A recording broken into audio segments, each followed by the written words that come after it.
fresh meat. Talk to me about that name names, give me situations. Instantly, I just started meeting people. And you met? The first person I bumped into out was Ja Rule at a club. And it was 5 days of nonstop sex. And that was just the beginning. In her book Confessions of a Video Vixen, Karrine Steffans gives steamy details of bed hopping with music mogul Sean Diddy Combs, R&B artist Usher, and NBA superstar Shaquille O'Neal, who she claims she met on a blind date. I opened the door and it's Shaquille O'Neal. That's how my life works. What happens when Shaquille walks in? He said, the furniture is too small. I can't even sit on this couch. I had regular furniture. I didn't have oversized furniture made for a 7-foot man. So tomorrow we're gonna wire some money into your account. You'll get a big screen TV. You'll get some bigger furniture. You'll get a bigger bed for yourself, and you're just gonna redo the whole thing. At that point, are you thinking, I'm gonna have to do something to get this sofa? No, so because in your mind, he's just being generous. he said to me, "You're my woman now. There you go. $10,000. You're my woman." All my life, I had been doing things to get money. You know what I mean? Even when I was dancing, I was giving that service to get that money. And so I had already. And when you say service, just the dancing, just the being on stage, taking your clothes off to get that $1,000. Karrine Steffans grew up in the Caribbean. There was little money and not much in the way of role models. You know, my mother would just carouse. She'd be gone for 2 and 3 days at a time. I wouldn't know where she was. Today, she's a single mother in Hollywood, raising her young son. I'm a super mom and a super cook. I am a super lover. And a pretty good dancer. She raised the heat in some high-profile music videos and a big-budget movie. Wait, hold on. What are you guys talking about? You get a role in a movie, A Man Apart with Vin Diesel, but you co-starred with Vin Diesel. Off screen? Off screen? Yeah. It was so romantic. He's a very striking man, and his presence is overwhelming. And I thought, God, he's so beautiful, and his voice and his body and the thing. Talk to me about your encounter with Bobby Brown. Bobby spent about 6 months with me here in Los Angeles. At the time, him and Whitney were separated. But still married. So he would always find a way to come to LA and always find a way to be with me. And Whitney knew about this? She's aware of everything her husband does, and I'm not the only woman. You know. Bobby Brown actually at one point told you that he was a member of Al-Qaeda? Bobby had a really tough night one night and was just out of his mind and told me he was from Al-Qaeda, that President Bush was looking for him, that we had to catch a flight to the Middle East immediately. And he was upset when I said I wouldn't go with him. Bobby has come out and said, you know, this woman's lying. Karrine is lying. She's but then a big liar. And then he also said I should sue her. And then he said, maybe I'll leave her alone. Because there's a picture of him and I cuddled together in bed in my book. Shock me. Tell me something that's not in the book. There are big names that are having unprotected homosexual sex with their boyfriends, going home to their wives and giving their wives diseases. See, that's the kind of stuff that if you wrote about or that they know that you may reveal in an interview, that might get you killed. Are you that brave? I'm that brave. I'm that brave because I have no fear and I have no shame. And I don't live that way. I don't live my life that way. It's an awful way to live. Almost all of the women who I spoke to who knew that I was doing this interview said, you know, you got to ask her about rating these guys and who was good, who was bad, who was I always say this. I was the best lover. I was the one that made them good. Baby, be mine.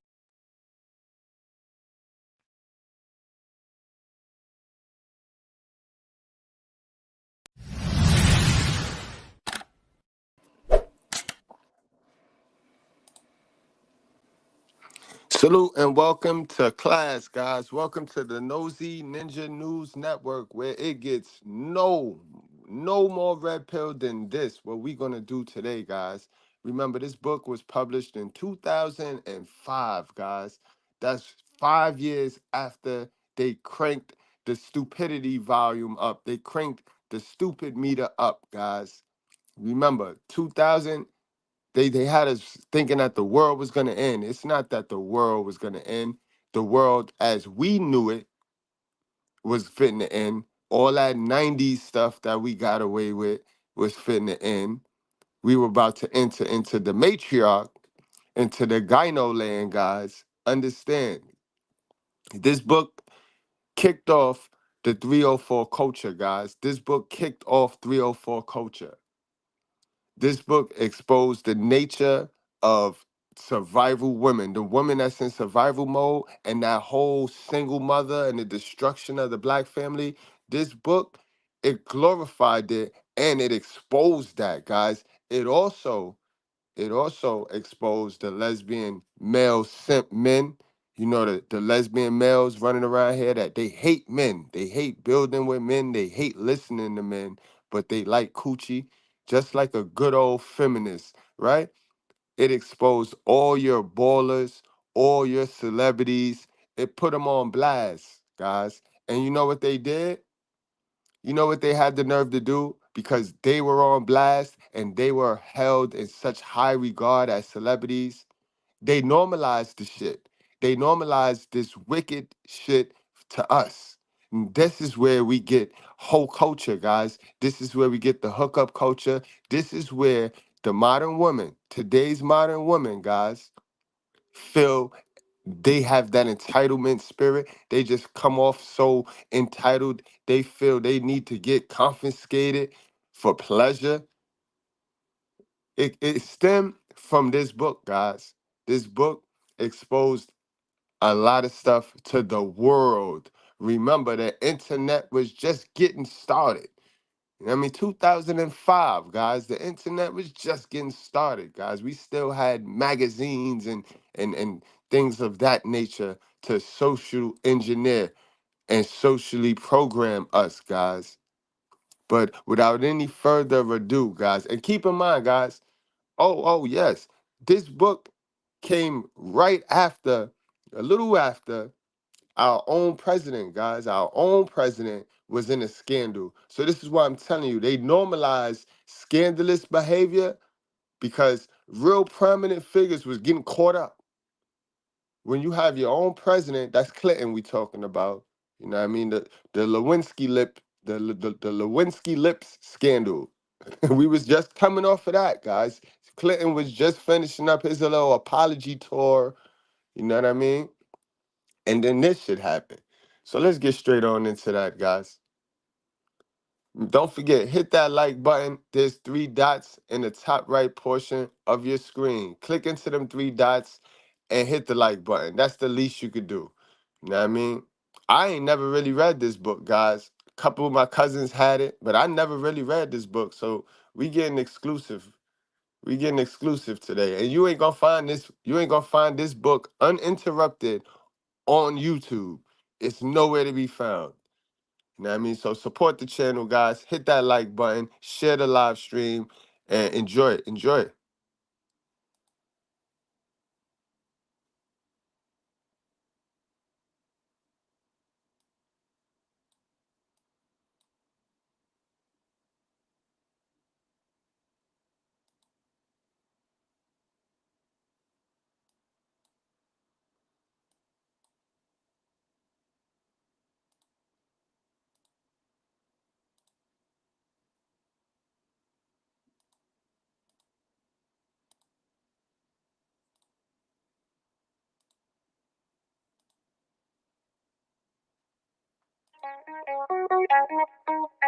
Harper Audio presents Confessions of a Video Vixen, written and read by Karrine Steffans.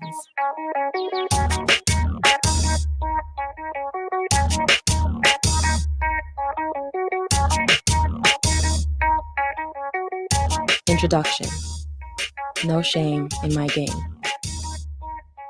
Like so many young girls, I grew up wanting to be famous.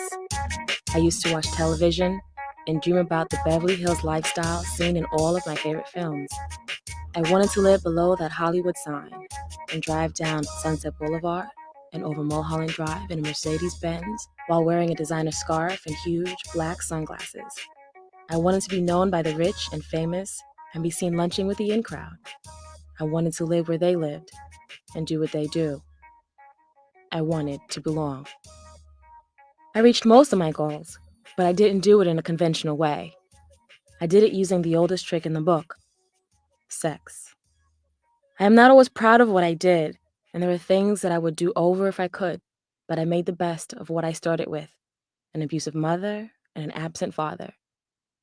I didn't write this book to excuse my past.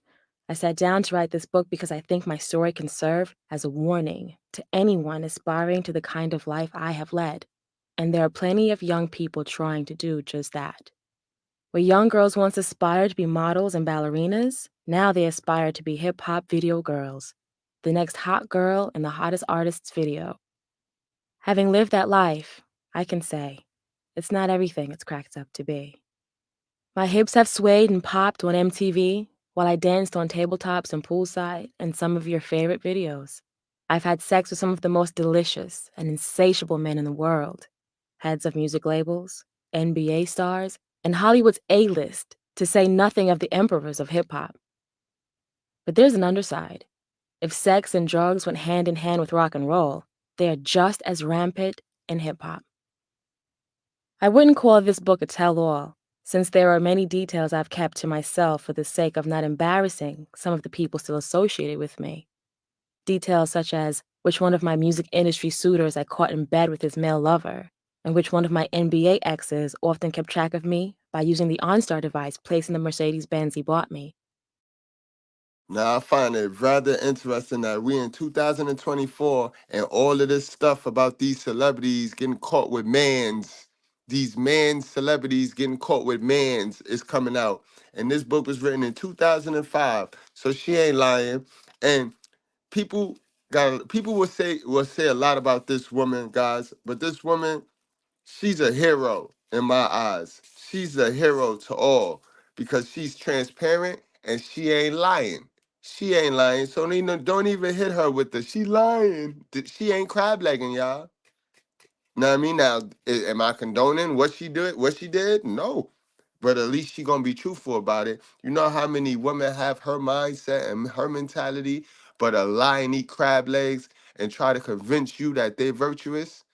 Peep the female nature, guys. Let's proceed. Many times, sending his associates to retrieve me from vacations and nights on the town. Yet, in the middle of this wild ride that I call my life, I was met with challenges which could have ruined me if it had not been for the power of change. I am writing my story because I have seen too many 14-year-old girls dressed up like their favorite pop icons and young women dying to be thin or saving up for the new pair of breast implants that they are sure will make them stars. Young women who look up to me and women like me and ask to be plugged into the same circles I desperately try to escape. I have so much first-hand information to offer and need those young women to know that there are other directions to take.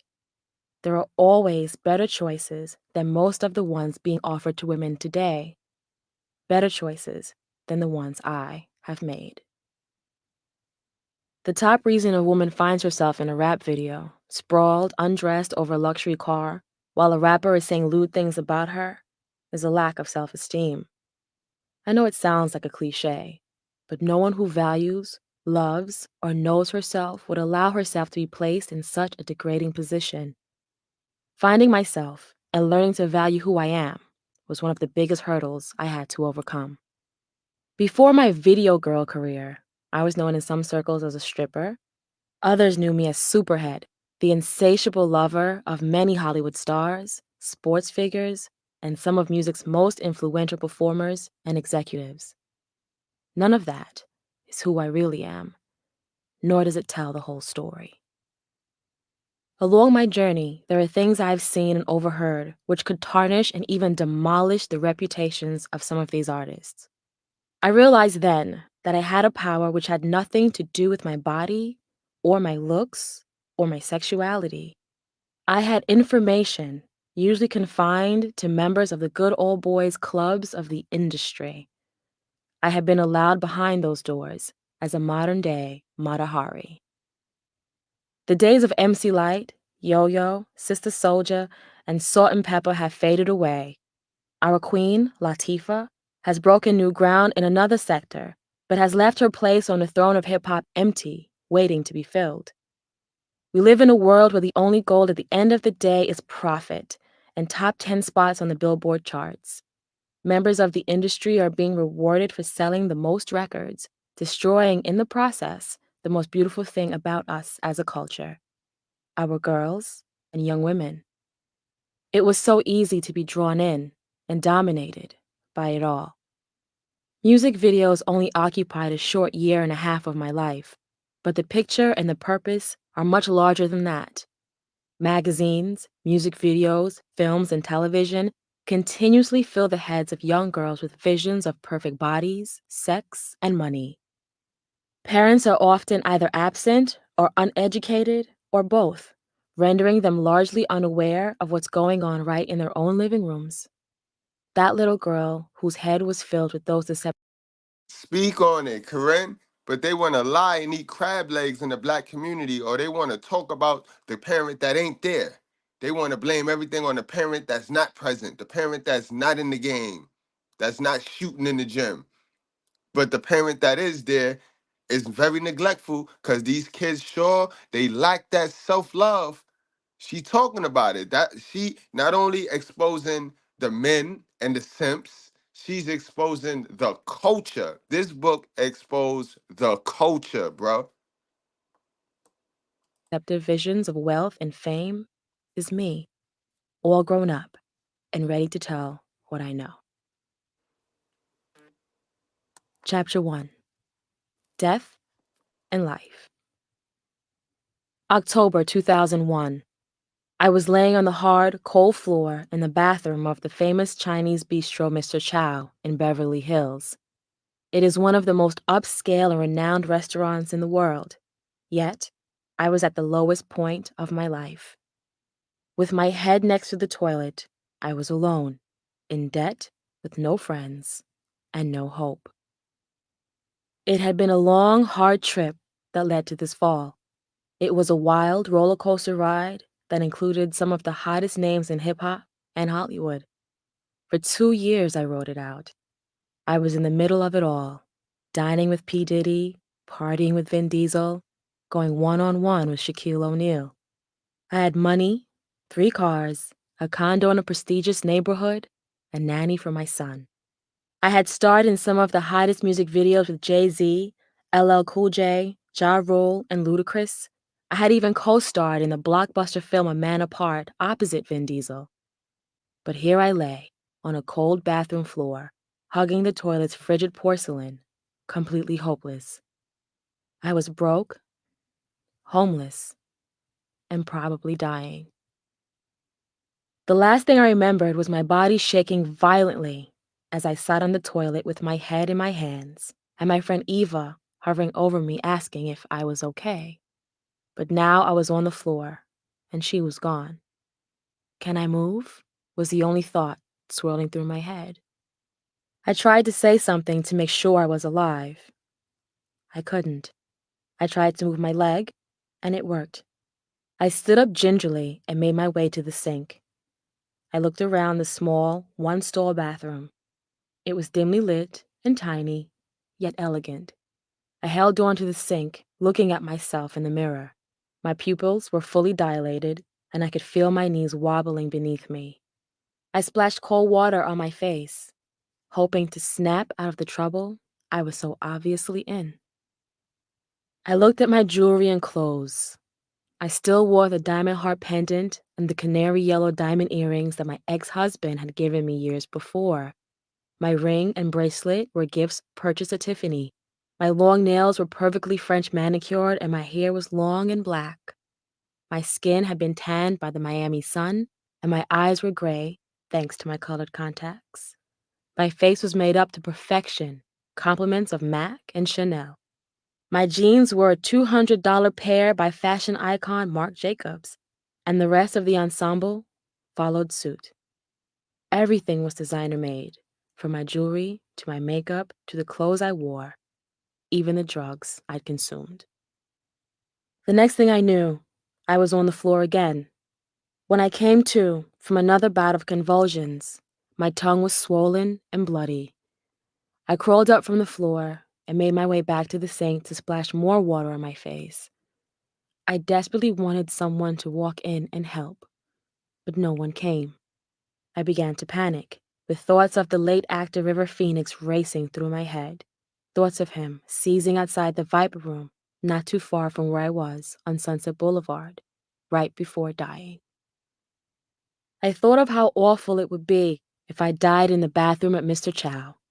I thought of the irony of it all, of the paparazzi waiting outside for Nicolas Cage and LL Cool J, who were both in a dining area eating with friends. I thought of how pretty and rich I looked. Yet my life had become ugly and poor. But the most prominent thought was of my son, Naeem. My nanny hadn't heard from me in months and had no idea how to find me. No one even knew my real name, or where I lived, or who my family was, or where I came from. To them, my name was Isette, a name that I made up when I was 16 during my years as a stripper. I thought of Naeem, and I wanted to live. I thought if I screamed his name as loud as I could, God would hear me and allow me another chance at being a mother. God had to know that despite everything I had done until this point, I loved my son, and I wanted to do right by him. I stumbled to the bathroom door, opened it, and began to scream his name into the stairwell that led downstairs into the main dining area of the restaurant. I screamed his name over and over until my voice was gone. No one heard me. I stumbled back into the restroom to splash more water on my face, hoping the water alone would be enough to reverse what I had done. My heart was racing, and its beat was all I could hear in my head. There were sweat beads on my face, my mouth was dry, and my vision blurred. My body went into convulsions 3, 4 more times, each time landing me on the cold, hard tile. No one was there for me. I was going to die alone. 1 year earlier, no one could have told me that my life would turn out that way. I was invited to a function one Friday night in October 2000 at the Sky Bar, located on Sunset Strip. I reluctantly met an acquaintance there and quickly began to mingle in order to make the best of what promised to be a boring evening. The crowd was very stuffy, and I found myself yawning in between conversations with a concert pianist and a score composer. After about an hour of walking around, sampling the vast array of mediocre hors d'oeuvres and oversized apple martinis, I was ready to go. As I searched for the acquaintance who'd brought me to the event, he came up behind me, grabbed my arm, and pulled me toward the pool. "I want you to meet someone," he said. "Gary, this is Isette. Isette, this is Gary." As I said before, Isette was a name and persona I made when I was 16, after I ran away from my father and wanted a new identity and hopefully a new life. I landed in Los Angeles. Gary was handsome, dressed all in black, and of medium build and height. He was soft-spoken and reserved. As we began to talk, we realized that we shared the same sentiments about the function we were attending. We laughed at each other's silly anecdotes and soon found ourselves exchanging phone numbers. After the function, we all headed over to a local club called Nora's Cafe. There, we continued to sip martinis, and at one point, I'm sure I climbed on top of a table and started dancing. It was a night to remember, but by the following morning, I had forgotten most of it. The next afternoon, when I had finally recovered from the night before, I checked my messages to find one from Gary. Initially, I couldn't remember who Gary was among the sea of people I had met at the Sky Bar and at Nora's Cafe. After a brief moment of recollection, I began to connect the voice with the face. I failed, however, to return the call. That Sunday, while I was driving around in West Los Angeles, my cell phone rang. The number was unfamiliar to me, so I answered with caution. "Hey, Isette, this is Gary from the other night," the voice said. I rolled my eyes in silent response. I was used to men hitting on me and thought that Gary was just another example. But I was wrong. What Gary said next would not only surprise me, it would change my life. He began to explain to me that he was a film director and he was in the beginning stages of production on his new film. He wanted me to pick up a copy of the script and read for him. He said there was a part he thought would be perfect for me. I was unsure what to think and actually doubted that he was a director of any substance.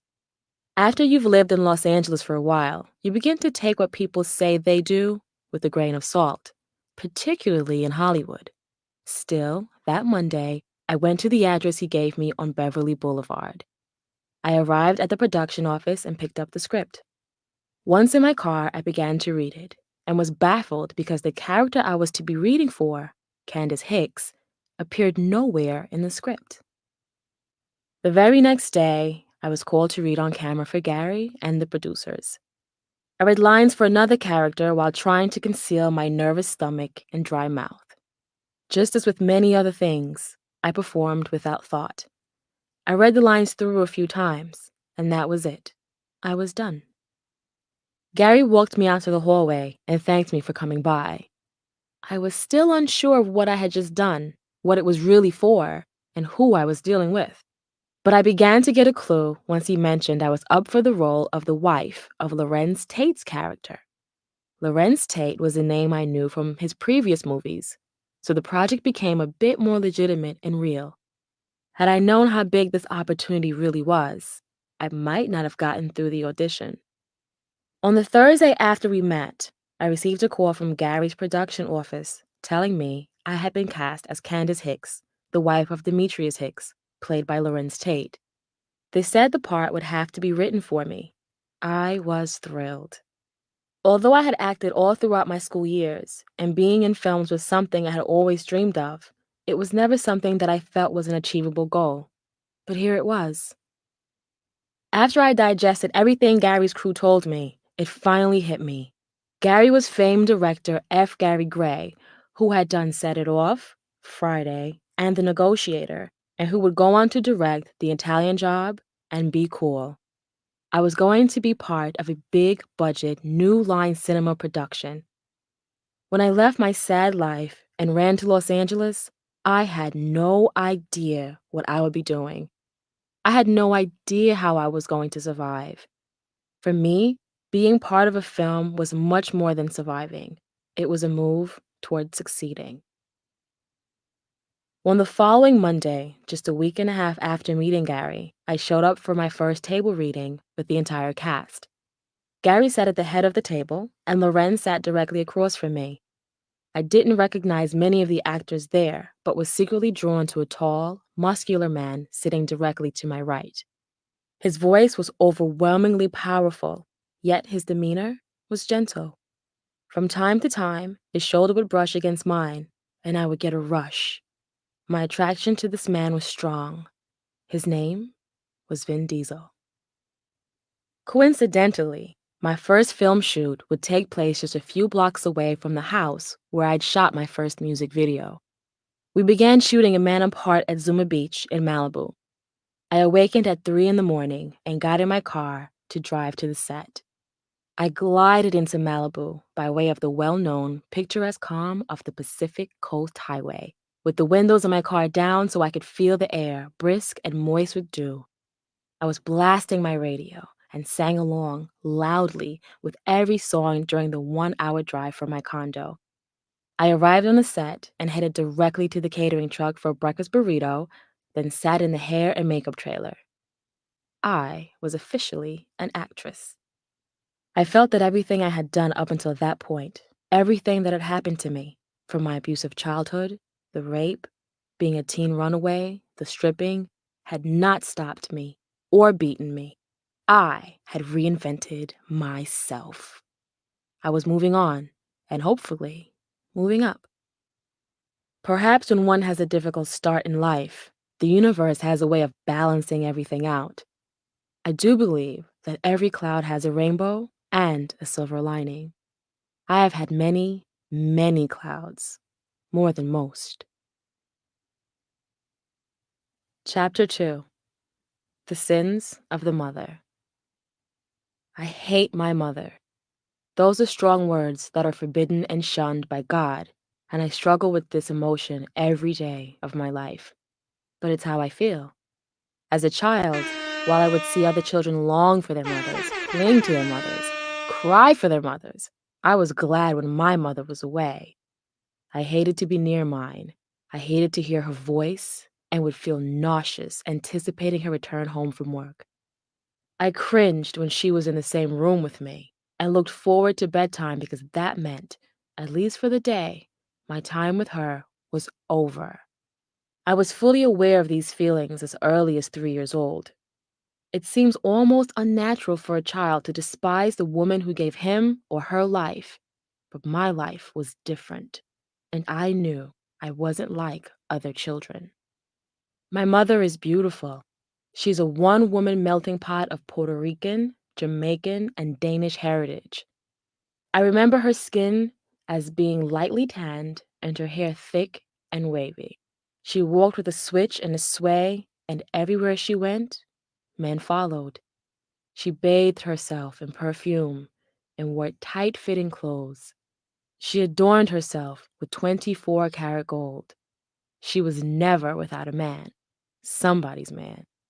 But even with all of her beauty and charm, there was another side to Josephine. She was a very unhappy woman who didn't have any female friends. She based her whole existence on the ability to get a man, and she always seemed unhappy because one of these men, who she so desperately needed in her life, had done her wrong. There was a revolving door of men when I was growing up. Some of them even came back for seconds and thirds, but none of them ever stayed. I knew she loved my father and wanted to be with him, but he too didn't stay. His time with her seemed to be just that, time. And time makes things change. I witnessed my mother running around town aimlessly. I would hear the women around town talk about her. It usually followed a complimentary comment about me. Karrine, she's so smart. You know, she's the only one who scored 100 on her test last week. But that mother of hers, I heard she was seen with so-and-so's husband. Eventually, my two sisters came along, born only a year and a half apart. We were all bastards, each of us the product of a different man. Men who would never stay. Men who would never come back. Men who I was forced to call uncle, something for which I resented my mother. I never really knew the two men who fathered my sisters. To tell the truth, I don't believe my mother knew them very well either. She seems to be in this vicious cycle of trying to keep men in her life by having their babies. After the third child, perhaps she began to get the hint. I remember vividly, one night I woke up and was startled to realize that I had been removed from the bed and crammed into the crib with my infant sister. My mother was 5 months pregnant with my youngest sister. I immediately figured that my mother needed the bed. There was a back door in our room that led to the backyard. It was perfect for my mother, who had been sneaking men in and out of this door nearly her entire life. I couldn't make out what was being said, but the tone of the whispers was heavy. Just as my vision had thoroughly adjusted, I realized the man standing in the doorway must have been the father of the baby she was carrying. I blinked a few times, wanting to get a better look, and tried to make out what was being said. My mother was begging, "No, don't go, don't go." Her hands were wrapped around his wrists, and the two of them were caught in a sort of tug of war. My mother lost the battle as he wiggled free and charged out the door. It looked like a scene out of Gone with the Wind, as my mother's rounded silhouette crouched to the floor in agony, crying. I was almost 8 years old, and I can remember not feeling at all sorry for her. In fact, I was a little happy. She deserved to feel the same sort of pain she had inflicted on those around her, including me. I was so embarrassed to be my mother's daughter. When I heard the women talk about her at my school and in the streets, I hung my head in shame. And as much as I hated my mother, I believe she felt the same way about me. I was a reminder to her of everything she could not be. I was young and had my whole life ahead of me. I was smart, and the entire island where I grew up acknowledged me. I was my father's daughter, and around the island, even though he had long since left, people remembered him. He had owned a few businesses on the island and employed many people. My father was charismatic, and because he was from New York, he stood out on the tiny island. I would hear stories about how handsome and smart and witty he was. A woman once stopped us in the street and said I was beautiful and that I looked just like him. As she walked away, my mother pulled me to the side and said, "She's lying. She's just saying that because she used to like your father." My mother always made me feel I was less than a person. She despised the fact that I received constant praise and she was worthy of none. Before I was born, she was the center, and now I had taken her shine. We were in competition from the day I was born. My purpose in life was supposed to be to keep my father with her, to make him love her. But a one-night stand is just that, no matter how long it lasts. The mistake he made wasn't leaving her, but leaving me with her. I was born in 1978 on a hot, sticky, late August day on the 28-mile island of St. Thomas. My mother was an 18-year-old native. My father was 26 and lived on the island from 1976 to 1984. After my father went back to his life on Long Island, New York, my mother and I lived with my grandmother, Vivian, in her 4-bedroom house. Along with me, my mother, and grandmother were also my aunt, 2 cousins, and 2 uncles. Later came my 2 younger sisters. In all, there were 10 of us sharing 4 bedrooms. The house had 1 bathroom, uncovered windows, no hot water, no washing machines, and no air conditioning. On most days, we had to boil water for our baths. On those days, my 2 cousins and I shared the same bath water. The rule was the youngest bathed first, which was one of the few times being the youngest paid off for me. But sometimes there was no time to boil water, and that's when we took cold showers, and took them very quickly. My grandmother would wash all the clothes by hand, everything, towels and sheets, jeans and shirts. Everyone was supposed to wash their own clothes, but my grandmother could often be seen outside with 2 large barrels washing everyone's clothes. Then they would be hung out to dry on the wire lines she had tied between 2 poles in the backyard. The bathroom was small and run down, as was most of the house. The water supply was prepaid and delivered to the house by a water truck, which funneled the water into the cistern below the house. Because of this, we weren't allowed to use much water, so we kept empty buckets outside to save rainwater, and even saved bath water in order to flush the toilet. My grandmother saw no sense in flushing the clean water that could be used for drinking.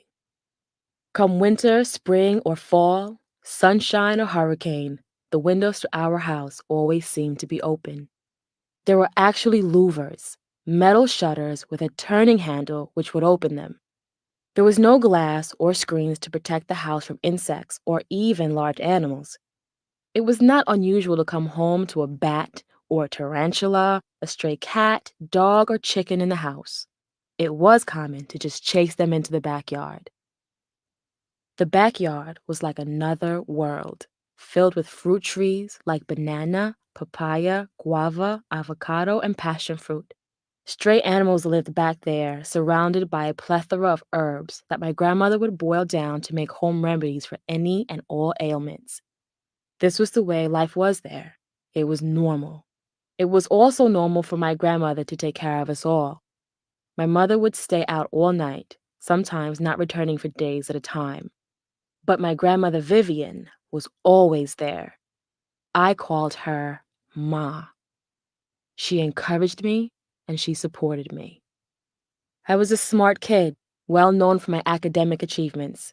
I was always featured in the school plays and showcases.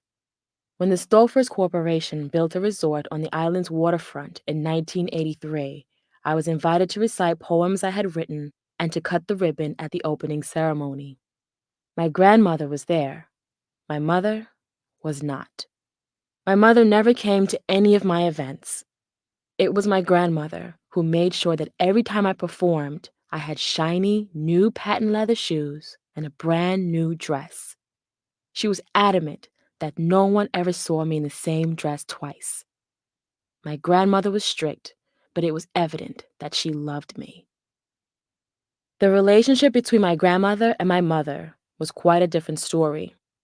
There was something there, and I was never sure what it was. My grandmother Vivian had 7 children, some from different fathers. My mother was the youngest and the sibling with the fairest complexion, something that was obviously an issue among the sisters. I believe that my mother's father, Axel, was the only man who married my grandmother, and my mother played that card as often as possible. In her mind, being light-skinned and the only non-bastard of the 7 made her superior to the others. If my grandmother did show any favor at all, it may have been only because my mother was the baby, the last born of her 7 children. And we say it all of the time. See, your grandmother, she took a liking and she took a raising to you because she did not raise your mother. And when you don't raise your kids, you don't get to spoil your grandkids. You got to raise your grandkids. So that's why your grandma, she had no problem in raising you because she knew your mother was running out all night. That means your mother is undisciplined and your grandmother did not discipline your mother. Let's proceed. It is my belief that it was the favor my mother was shown outside of the house which made her feel superior, and in turn, my aunts resented her. By the time I was born, the damage between my aunts and my mother had been done. Even as a young child, I could feel the tension. To this day, none of my aunts speak to my mother, and neither does my grandmother. As I got older, it seemed like my relationship with my mother grew more and more contentious. She became more impatient and more brutal toward me. One day after school, right after my first sister was born, I went to meet my mother at her job at a little clothing store called Mary Ann's. As I was leaving to walk home, I noticed a woman in a car parked outside next to the sidewalk. She called me over and asked if my mother had had a baby boy or a girl. Being 7, I answered the question truthfully, a girl, and continued on my way home. Not even 30 minutes after I got into the house, my mother came barreling through the door. A sinking feeling came over me. Automatically, I knew I was in trouble. I wasn't sure what I had done, but I knew for sure that I was in trouble. "You are not to tell my business out in the street," my mother yelled at me. "I don't care who asks you what, you keep your mouth shut."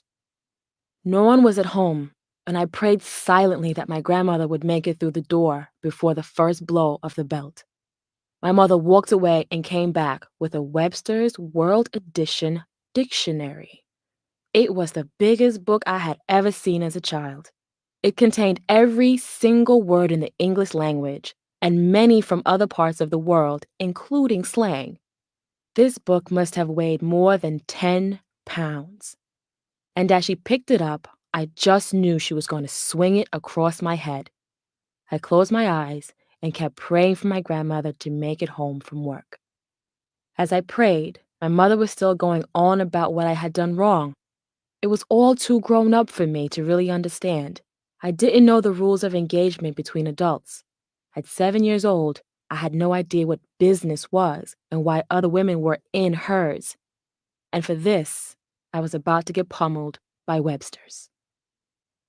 I felt this heavy weight on top of my head and opened my eyes to see that my mother had placed the dictionary on my head. "Get on your knees and balance this until I come back," she barked. "And you better not move or take this book from your head." And then she was gone. I figured she left to undo any damage I had done by telling her business. So I knelt there, still praying. My young, rational mind told me to get up from that spot and relax my aching back and knees. And if she did make it back, I had enough time to put the dictionary back on my head and get back into position before she hit the door. It was a brilliant plan and could have most certainly worked, but my frightened, true self had serious doubts. What if I don't make it back into position in time? I asked myself. She'll tear me to shreds again, and no one will be here to save me. This was the least violent punishment I had ever received, and I was not going to mess it up. This was a good thing, I told myself. I stayed there, on my knees, with that book on my head, crying and praying for 2 hours. I was weak, and my neck, back, and knees felt like they were breaking with each passing minute. And just as I ran out of tears, my grandmother came through the front door to see me there, in the kitchen, struggling to maintain my punishment. "What the hell?" she screamed in anguish. I immediately began to ramble off the events that had led to this scene. As I relived the moments, the tears began to stream again. The look in my grandmother's eyes was so painful. She didn't understand the story and how I could be punished for answering a question honestly, for essentially being a child. The hurt in her eyes made me hurt more, and I began to cry less for myself and more for her. It wouldn't be the last time she'd be there to rescue me. My mother had been a seamstress.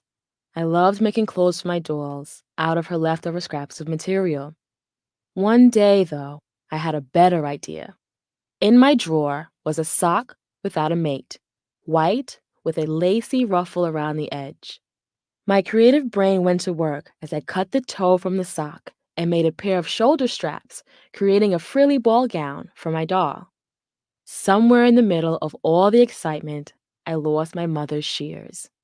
I hadn't noticed until she came home from work and started looking for them. She finally asked me, "Have you seen my scissors? They're not in my sewing box where I left them." By the look of sheer terror in my eyes, she could tell that I had done something wrong. So I confessed to making the sock dress. She looked high and I looked low. The scissors were lost, and I couldn't breathe or swallow because my next move could be the end. Just as I had given up ever finding the orange-handled scissors, I spotted them behind the bed. Why hadn't I seen them before? Just as I began to feel relieved that the scissors had been found, I was attacked from behind with a 6-inch wide leather belt.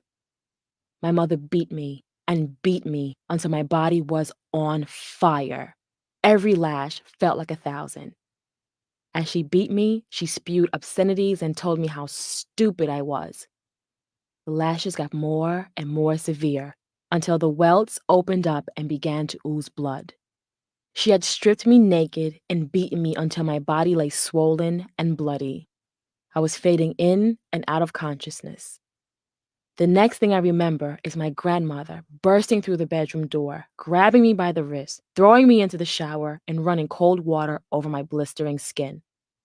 On any other day, I dreaded cold showers, but on that day, I reveled in it.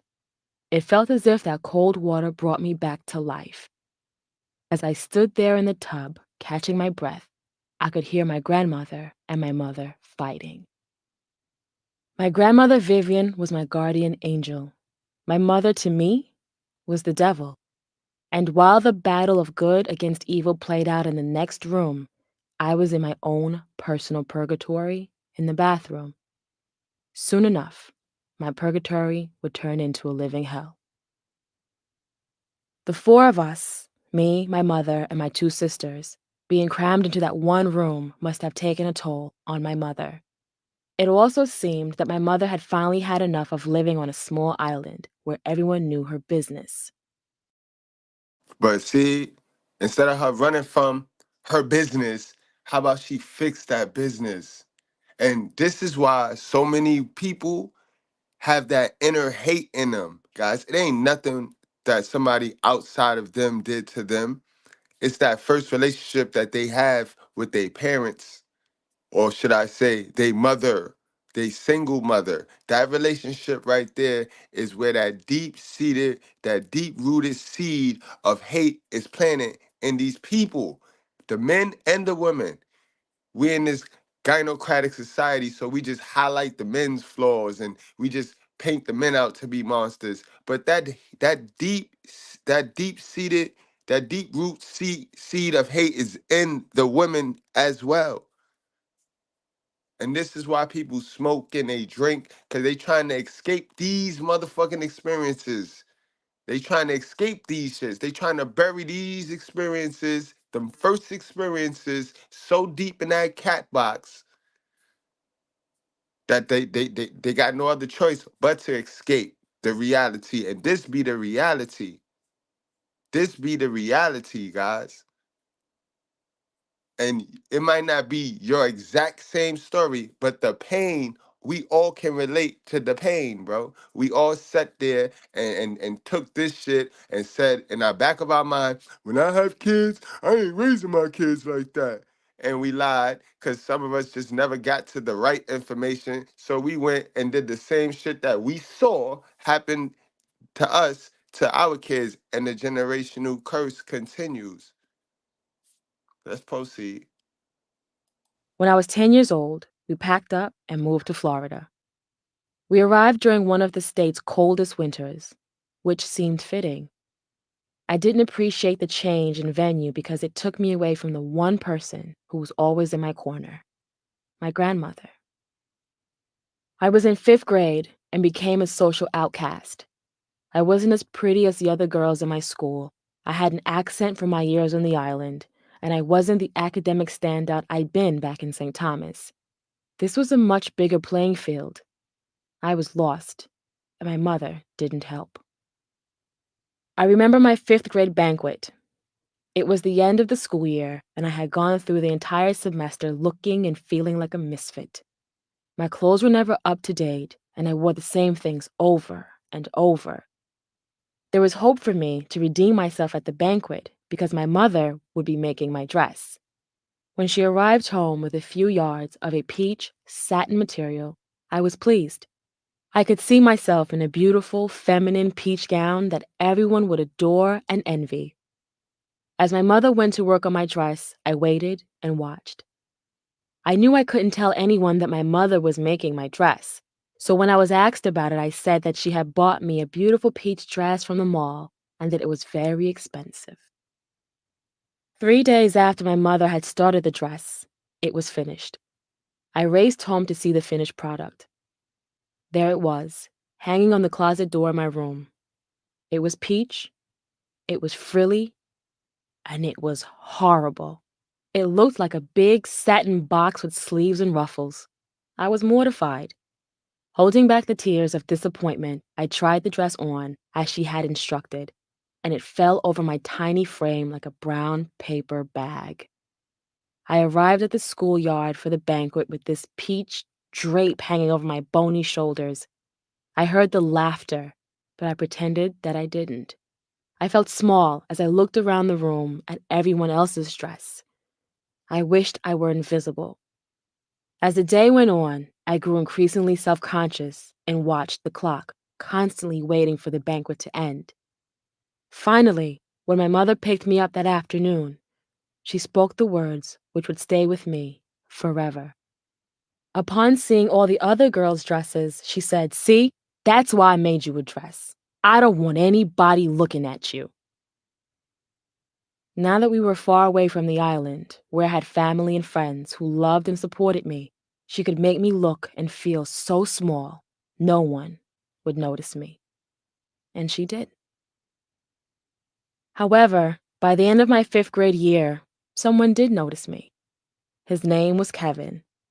I don't remember much about him, except that he had blonde hair and blue eyes, and I thought he was the cutest boy in my class. After school, I invited him and another boy, as well as one of my best friends, back with me to my house. There were only about 2 hours between the time when I got home from school and the time when my mother returned home from work, but I began to find ways to maximize that little block of time. On one afternoon, Kevin gave me my first real kiss. I was 10, and a lot of things inside of me would be different from that point on. I would crave the feeling I had the day when he kissed me. I felt loved. I felt pretty. I was acknowledged. And I wanted more. Chapter 3. Flower Off the Bloom. My mother had been diligent in making sure that my life was as miserable as possible. I was never allowed to leave the apartment for anything other than school. There were no trips to the mall or skating rinks for me. Nothing that would help me fit in with the other kids. Still, I eventually started to make friends in my new home in Tampa. Some activities, some fun outside of the confines of our small 2-bedroom apartment. When I turned 13, I found a best friend, Charlene. She was wonderful, and my mother, to my surprise, liked her. She was able to talk my mother into letting me go with her to the mall. Charlene told her that her mother would be picking us up afterward. I couldn't believe that I would be pulling up and walking around without an adult. This was a new, liberating feeling, and I liked it. I finally felt normal. We spent 3 glorious hours window shopping, talking and walking around the mall. Charlene's mother was scheduled to meet us out front in less than 3 hours. We waited for a while, and then finally, a car slowed to a stop in front of us. I stepped toward the end of the sidewalk, grabbed the door handle, then stopped. It was not Charlene's mother, but a car full of boys I had never met. When I turned to look at Charlene, she was smiling.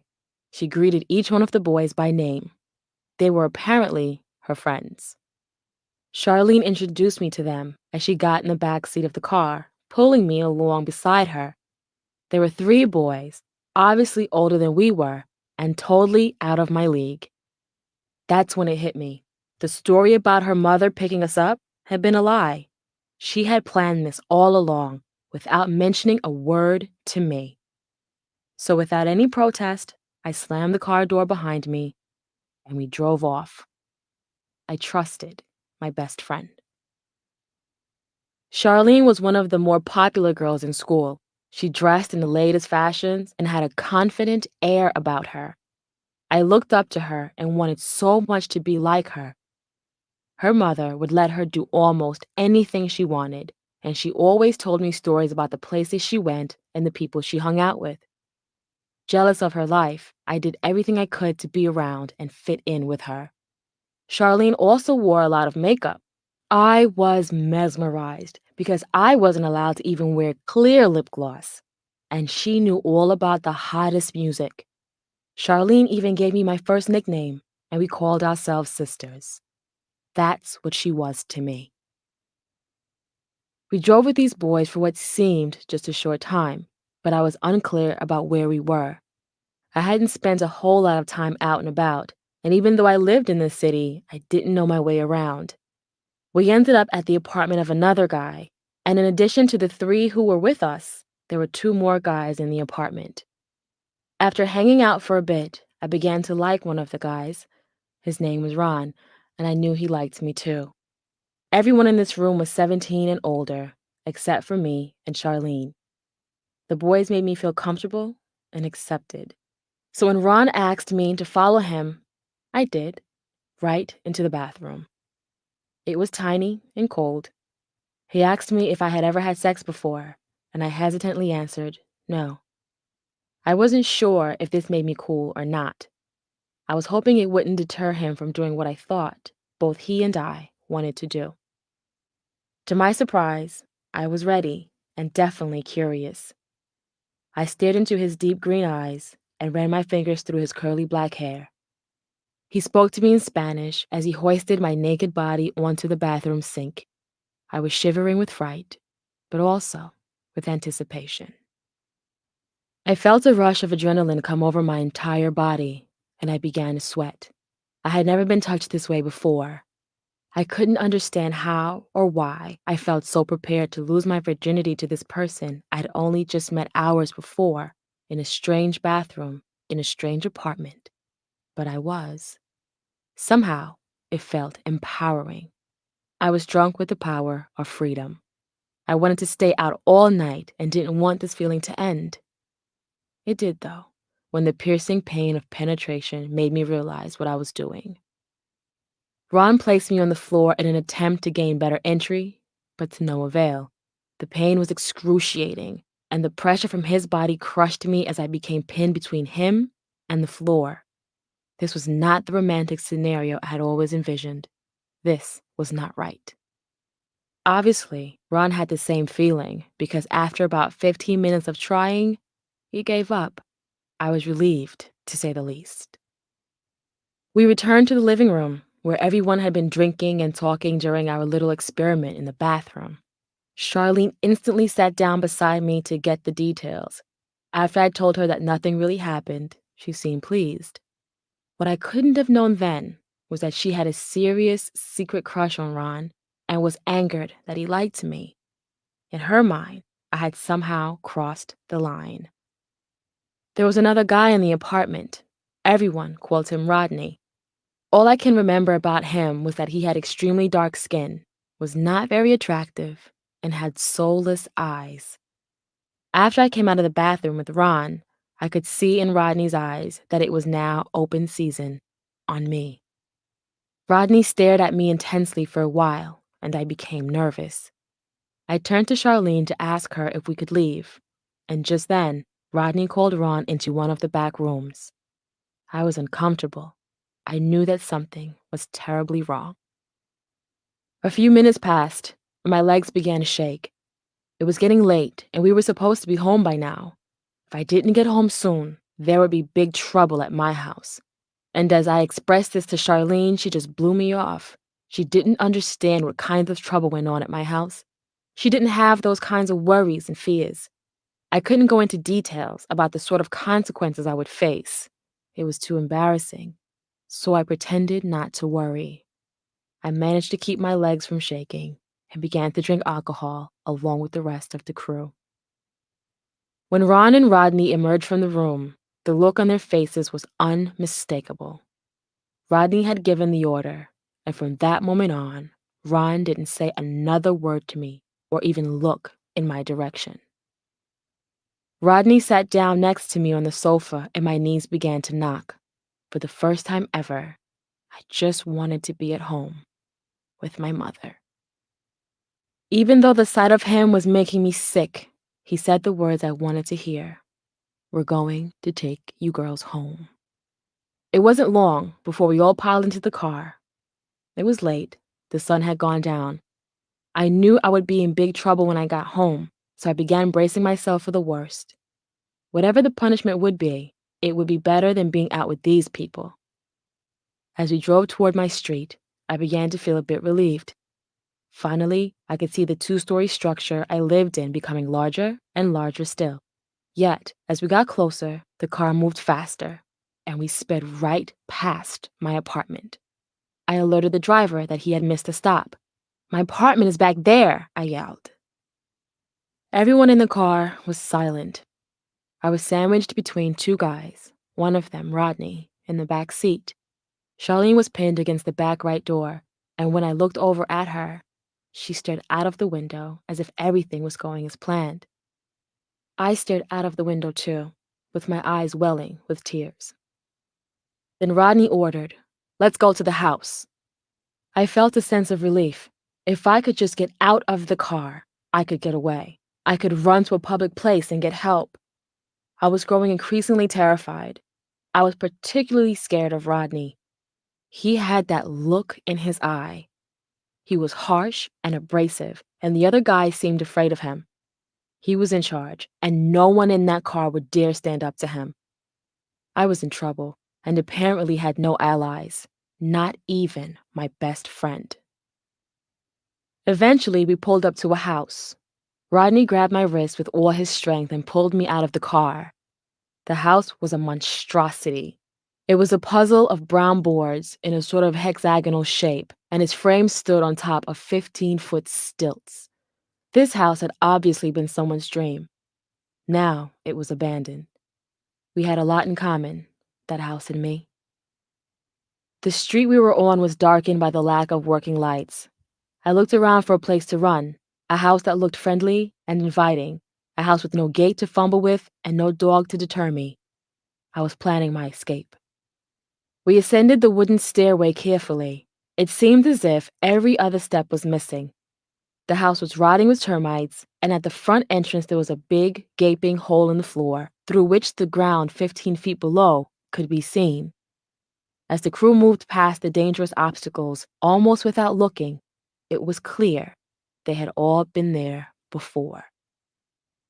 Rodney took me to a corner of the house away from the others.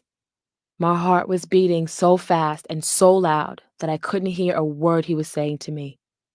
What was clear, though, was the strong hold he still had on my wrist and his slimy tongue wandering around my neck and face. I wanted to throw up on him. He licked and kissed my shivering frame. He lifted my shirt and roughly fondled my underdeveloped breasts before he began to unbutton my jeans. My right hand became numb from the grip he had on me, and I was beginning to cry. I cried silently, and to my disgust, my tears excited him. He began to ravish me, tearing the stitching of my shirt and scratching my skin as he tugged at my pants. The neighborhood dogs had been barking from the moment we pulled up to the house, and by this time, the neighbors were in their yard. I could hear them talking, wondering what was going on.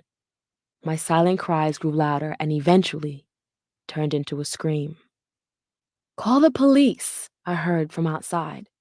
Rodney loosened the grip on my wrist and relocated it to my neck. "Let's go," was the order, and everyone barreled out of the house, down the stairs, and back into the car. It must have been extremely late because there were no people anywhere as we drove around the city looking for a place to finish the evening.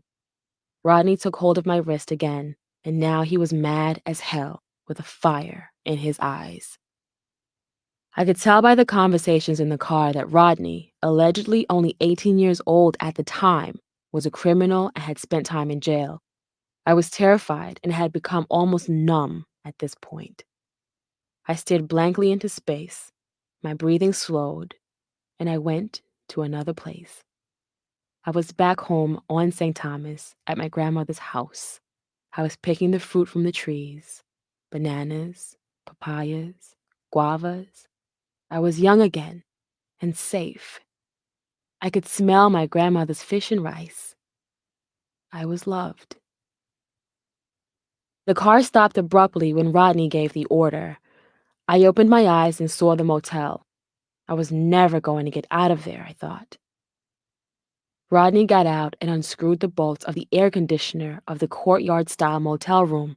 He pushed the air conditioning unit into the room, crawled in behind it, and unlocked the door for the rest of us. I just stared into space, a zombie. Exactly what happened after this remains a mystery to me because I was gone, back in a happy place. I do remember there were 2 beds in the room. Rodney and I were on one. Charlene, Ron, and the other guy were on another. They were talking and laughing amongst themselves, as if what was going on in the next bed was not disturbing. I was trapped under the covers by Rodney. As he lay on top of me, his right hand was around my neck, his left hand pulling off my pants. The next memory is of him inside of me, tearing away at my insides. I screamed and cried simultaneously. I clawed and kicked tirelessly. He took the hand from my neck and covered my mouth with the same forceful grip he had applied to my wrist. I could feel his hot, moist breath as he panted over me. A puddle of murky sweat pooled under my ribcage and in my navel. He was dirty. His body carried the odor of devious determination. I could feel my virgin skin ripping, and the pain sent strobes of light shooting through my head as I overheated from the panic. I couldn't catch my breath, and I couldn't fight anymore. He was winning, and I was losing much more than my purity. My insides weren't as inviting as he would have wanted, so the next memory I have is of him giving Ron the order to hold my legs down while he went to the bathroom. I was shaking, and the look in Ron's eyes was pitiful. He knew this was wrong, but he wasn't man enough to face Rodney. A few short seconds later, Rodney returned with something in his hands. He began rubbing his hands together, and lather began to form around his rough, black fingers. He rubbed soap into my torn flesh in order to gain lubrication. I screamed in agony.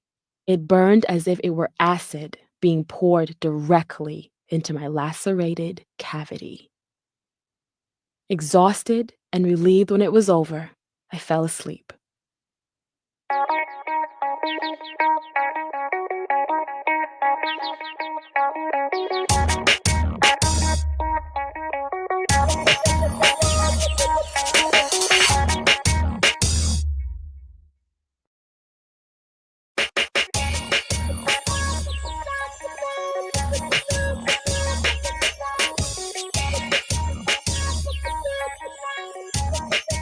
The very next morning, Charlene, who was now no longer afraid to be on my side, and I were the first to awake. We quietly got dressed and planned our escape. Just then, she pointed out to me the hideous hickey Rodney had placed on my neck. That man had thought of any way he could to mark and scar my body, to scar my spirit. Just as we were trying to leave, the others woke up and stopped us from leaving. Rodney didn't try to restrain me from this point on. I guess he had already achieved whatever it was he set out to do, and now he was simply hungry. A McDonald's was directly next door, so the plan was for us to walk over for breakfast. Charlene and I looked at each other and knew this would be our only chance to get away. We just needed to run as fast as we could, and that's what we did. As the guys walked toward the counter to order their breakfast, Charlene and I slipped into the bathroom. We took about 15 seconds to come up with a game plan and immediately put it to work. Opening the door and peeking into the restaurant, we could see that the guys weren't facing in our direction. They were off to the far right of us, in line, and to our near left was the door through which we just entered. So as not to bring any attention to ourselves, we calmly walked out of the door to the sidewalk. Then, without saying a word, we both started running as fast as we could. The guys saw us through the window of the restaurant and began to give chase. By the time they made it out to the sidewalk, we had already hit the first corner. Our hearts stopped when we realized that we had just turned onto a dead-end street. We could hear them running and calling out to us. We had to do something and do it fast. Next to us were a few cars parked along the sidewalk. Again, without saying a word to each other, we instinctively crouched down and slid under one of the cars. Seconds later, the sound of their feet stopped, followed by whispers. I couldn't hear what was being said over the sound of my heart beating, and in an instant, they just gave up and walked back toward the McDonald's. Charlene and I didn't trust the situation, so we waited a few minutes before we moved from under the car, then ran quickly toward the nearest payphone. Charlene called her mother and told her to pick us up at the corner. When she slammed the phone back onto the receiver, I felt this part of the ordeal was over. But I knew that there would be something just as traumatizing waiting for me at home. The ride to my house was surprisingly calm. As I sat in the back seat of the car, Charlene and her mother were deep in conversation. What was so surprising was the tone of the discussion. Although her mother was obviously disappointed, she was still kind and loving. She listened, and when it came her turn to speak, she did it with more concern than anger. I wondered if Charlene understood how great she had it, and then I thought about what would happen when I walked through the door at my house. My heart began to race, and I was having difficulty breathing. From the ride in the car to the long walk to the front door, I was blank. I don't remember everything clearly during that short stretch of time, but I do remember my mother answering the door. Without even blinking, she grabbed me by my hair and threw me to the ground. She began to punch and kick my head, neck, and chest. She screamed, "You smell like sex. You're disgusting. Go take a shower."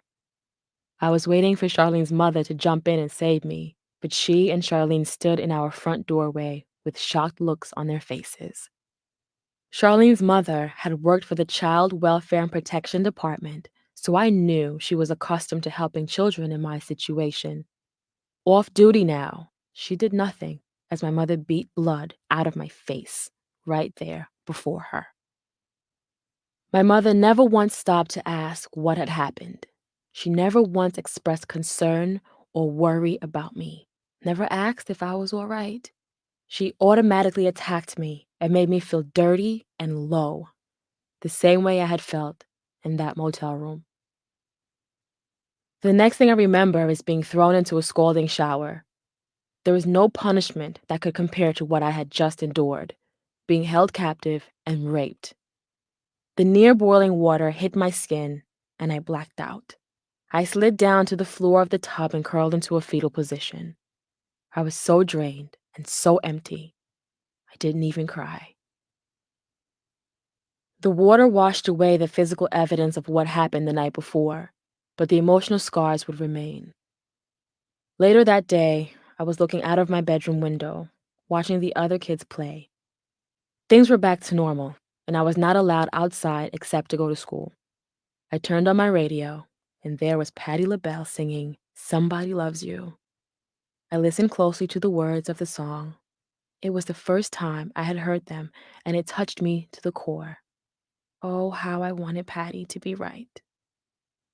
I cried as I watched the kids outside. I wanted to be one of them, happy and free. I wanted to be able to play, to be without worry or fear. But I knew I was different. I was not happy, and I would never again be a child. I did not mature the way I should have. I was always nervous and always afraid. I had no confidence in myself and largely withdrew from everyone. I was so nervous, I wet the bed and sucked my thumb constantly up until high school. The bedwetting happened every night without fail. Again, my mother was never concerned with the reasons why. She just made me feel bad and disgusting because of it. She verbally attacked me every morning when I woke up in a pool of my own urine, which only made me more nervous. This was a vicious cycle, and I wanted out. Chapter 4: On the Run. While growing up on the island, I was a diligent student and loved school. But almost immediately after moving to Florida, I became unfocused, going from a straight-A student to barely being able to pass my classes. Without the love, support, and encouragement of my grandmother, I looked for those things outside of my home. I found what I thought I had been looking for with the neighborhood kids. We started hanging out during my free 2 hours after school. Soon after, I started skipping school altogether in order to extend my socializing hours. I would attend the first few classes and leave the campus for lunch. Sometimes I would go home, and sometimes to a friend's house. The majority of my friends were boys. It was easier for me to fit in with them, and I found it difficult to have girlfriends. I'm guessing that was because of the roles my parents played in my life. With my father being gone, I would always be looking for his replacement. And with the already damaged relationship with my mother, I would never feel comfortable around other girls. I never respected or liked them. During the days of cutting school and hanging out, I was also drinking heavily and smoking. This became my routine. At home, I confined myself to my room, which was fine with my family. I didn't fit in with my mother and my two sisters, and in many ways, I resented them all. I read a lot, usually mystery novels, anything written by Agatha Christie, such as And Then There Were None, Cat Among the Pigeons, and The Hollow. Agatha took me to another world where the events leading to the end of the novel were unpredictable. I enjoyed not knowing what was to come and would rush back into my room between meals and chores to find out who had killed whom and why. I was also a great fan of poetry and short stories and studied the works of Maya Angelou and Edgar Allan Poe. Maya wowed me with I Know Why the Caged Bird Sings and Phenomenal Woman and Still I Rise. Maya gave my spirit strength with her mothering voice, while Edgar Allan Poe took me back to timeless and formal elegance in literature. I studied his techniques in such poems as The Raven and Nevermore, and his short stories. I discovered myself in books and in music. I listened to the radio, singing along, pretending, imagining myself a star. I would reenact scenes from my favorite films and rehearse my acceptance speech to the Academy in front of the mirror. I spent time writing poetry and recording all my thoughts and pain in my journals, becoming increasingly introverted and an outsider in my own home. Of all the Christmases I spent with my mother, one, when I was about 14, made the biggest impression on the rest of my life. From the day I came home after being raped, my mother began to tell everyone who would listen what an awful child I was. She told friends and family members that I was evil and on drugs. When the beatings were particularly vicious, I reached out to counselors and officials at my school. I showed up at school with bruises, lacerations, and even a sprained neck, but my mother had them all fooled. She lied to cover her actions and made me out to be the bad one, eventually succeeding in making everyone dislike me. Things had become inverted since we left St. Thomas, and now She was the good guy. This particular Christmas, I left my room and walked slowly into the living room. There were maybe 45 presents under the tree, and my little sisters were tearing away at their wrappings as my mother sat on the couch, snapping pictures. I walked closer to the tree, and my eyes began roaming around the base of it, looking for my gifts. I wasn't expecting much, but I was excited just the same. As I was looking, my sisters were yelling and screaming with joy to see the gifts from my mother, as well as gifts sent from her family. My mother's family had always been split, her mother's side and her father's side. Once we moved to Florida, she disconnected from her mother's side and only acknowledged her father's family. I stooped down and began kneeling so I could get a better view under the tree. I cleared away the mountains of torn wrapping paper and ribbons and pushed my sister's gifts to one side. I continued to look, and as I did, no one said a word to me. No one even acknowledged my presence. I retreated from the Christmas tree once I realized there was nothing there for me. Not one thing. My mother had made everyone believe I was unworthy, and no one in the family showed me love during the holiday. Of course, her father's side of the family believed what she said. They had never known me. They had never loved me. My heart sank into my stomach, and it became a few degrees colder in the room. My mother could never have gotten away with this if my grandmother had been around. She had purposely disconnected me from my roots. She had brought me to this town to figuratively kill me off, and I would have to fight to stay alive. I closed my bedroom door behind me and plowed into my mattress. At first, I began to cry, but then I received a call from a boy I liked that kids in the neighborhood called Petey. He was older than me, around 19 years old, and had just moved to Florida from Queens, New York. I can't remember how we met, but I was glad we did. He was sweet to me and would always ask me how I was doing. He always wanted to know if I had a bad day and what was wrong. I answered the phone to hear, "Hey, baby girl, Merry Christmas." Smiling from ear to ear, I replied, "Hey, Petey, I'm not doing so good. I didn't get anything for Christmas, and no one even spoke to me." Petey seemed as disappointed as I was and said, "Don't worry, baby girl. I'll get you something. I'll have it for you when I see you again." He made my day. I hung up the phone and lay in bed, feeling better. I replayed that conversation in my head over and over. Over the next few years, things at home would continue to deteriorate. I decided to fight back. I told myself that the next time my mother put her hands on me, I would hit her back. I cannot recall exactly what the issue was on that day, but I do know that when my mother hit me, I kicked and punched back. I fought for my life that afternoon in the hallway of our apartment.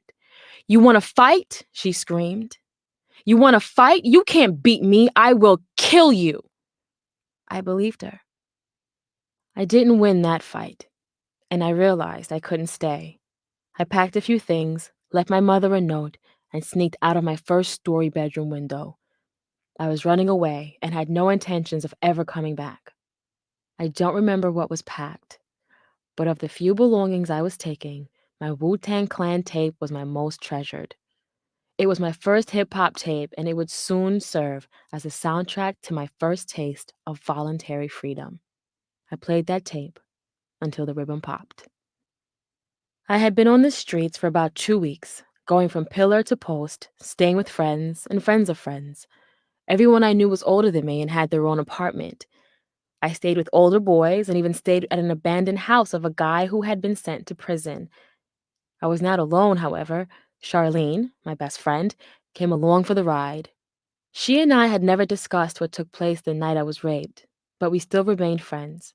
We were soon met by some other runaway girls who frequented the area and knew the guy who owned the abandoned house. I was homeless, underfed, and, on many days, dirty, with nowhere to take a shower.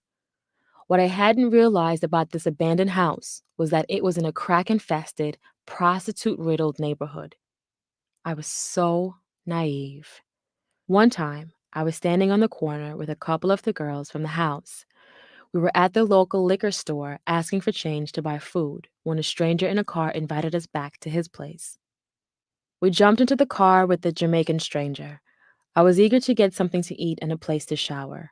In retrospect, I realized he thought we were hookers and he was looking for a good time at our expense. Fortunately, back at his place, his friend didn't want us, and we were consequently returned to the street corner where the guy had found us. Still, I would rather have lived in this abandoned building with no lights and no water, begging for food and money in the worst neighborhood in Tampa Bay than go home. It seems almost impossible to imagine now, but I lived on the street for close to a month. One Saturday night, I was hanging out on the strip where there were teen clubs and places to eat, a movie theater, and such. This was my first time in this part of town, and my first time hanging out like this. The night air felt cool and inviting on my face. We were all smiling and laughing and carefree. Charlene and I, and the other girls from our place, were all there together, acting like the kids we were. We weren't concerned about a thing. We didn't have any money or anywhere to go at the end of the night, but we were happy to be there among our peers. I was the happiest of all. I saw friends from school who I hadn't seen since I had run away, and they all let me know about the signs my mother had posted around school and the neighborhood. I knew she would be looking for me, but I was shocked when I turned around to see her standing right behind me. There was my mother, with her best friend in tow, side by side with a few members of the Tampa Bay Police Department. Her arms were folded tightly, and I could see the look of ire on her face.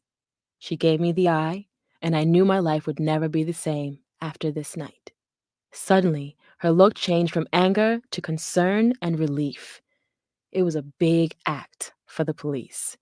The police asked me why I left home, and I began to tell them about the beatings, about the time she hit me with a 2x4 wooden plank and hurt my neck, and about all the times I tried to tell the counselors at school, but she would come in and do the same thing she was doing now, lie and act.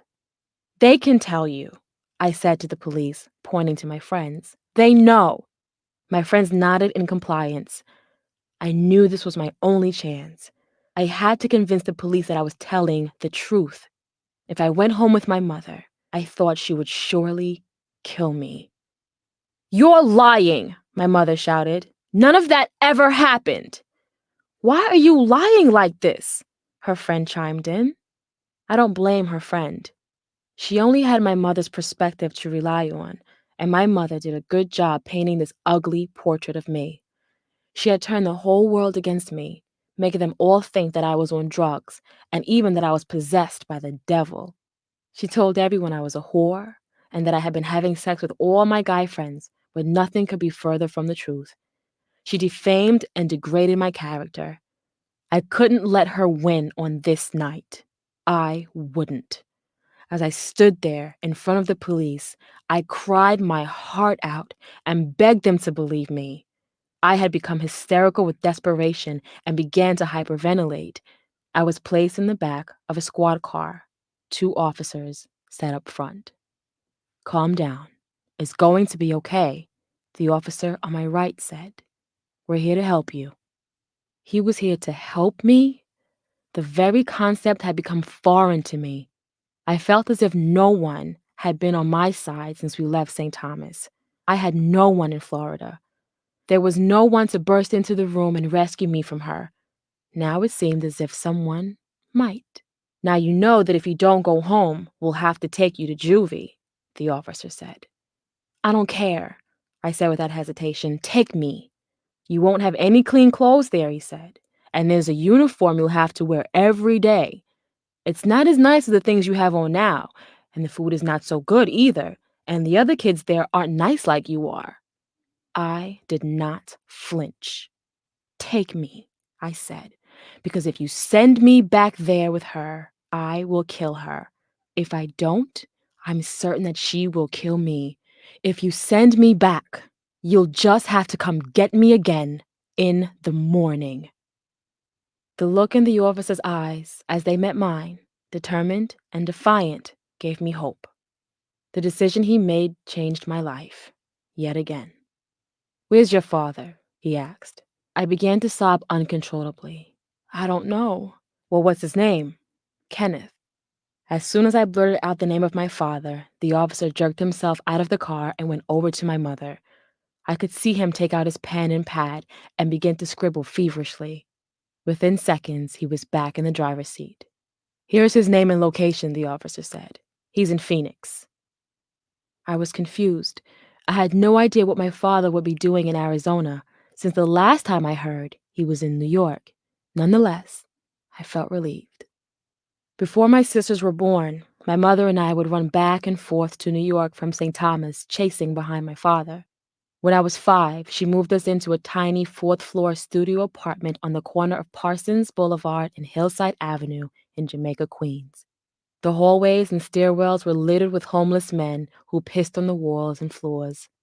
On occasion, I would look outside one window in an apartment adjacent to ours and see a fat, naked man with a long, grizzly beard, guzzling liquids and stuffing his face with leftover food from God knows where. I could look down the alley between my building and his and see the trash heap forming and the dog-sized rats running and ravaging through it. This was poverty at its finest, and I had been living in it because my mother was ever hopeful she could win my father back. My father often came to see me, and on quite a few occasions he would take me back to his house in Central Islip, Long Island. I loved it there. Leaf Avenue was a beautiful street lined with towering oaks and 2-story homes nestled on either side. At the end of this long, picture-perfect street was a church, and every hour, on the hour, the church bell rang. To me, it was a constant reminder that I was safe and that God was there. I was 6 around this time, and my father had 2 other daughters, Toni and Jennifer, from a previous marriage. Both Toni and Jennifer were more than a decade older than I. We played outside with the other neighborhood kids, and they would try to teach me how to ride a bike, a 2-wheeler, and my feet could barely touch the pedals. I stretched my limbs, trying to impress my big sisters. There was always a family of squirrels scurrying out of my way and up the trees, as if they knew I was new at this. I remember so many things about that house and the neighborhood, the sounds, the smells, the people.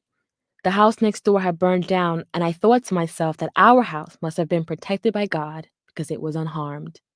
I remember catching fireflies or lightning bugs and putting them in glass jars, placing them beside our beds as we slept. They would be dead by morning, and we replaced them with new ones every night. At the church at the end of our street, they served free lunch, and like clockwork, my sisters and I were there. Peanut butter and jelly sandwiches, milk and cookies. Those were good days for me.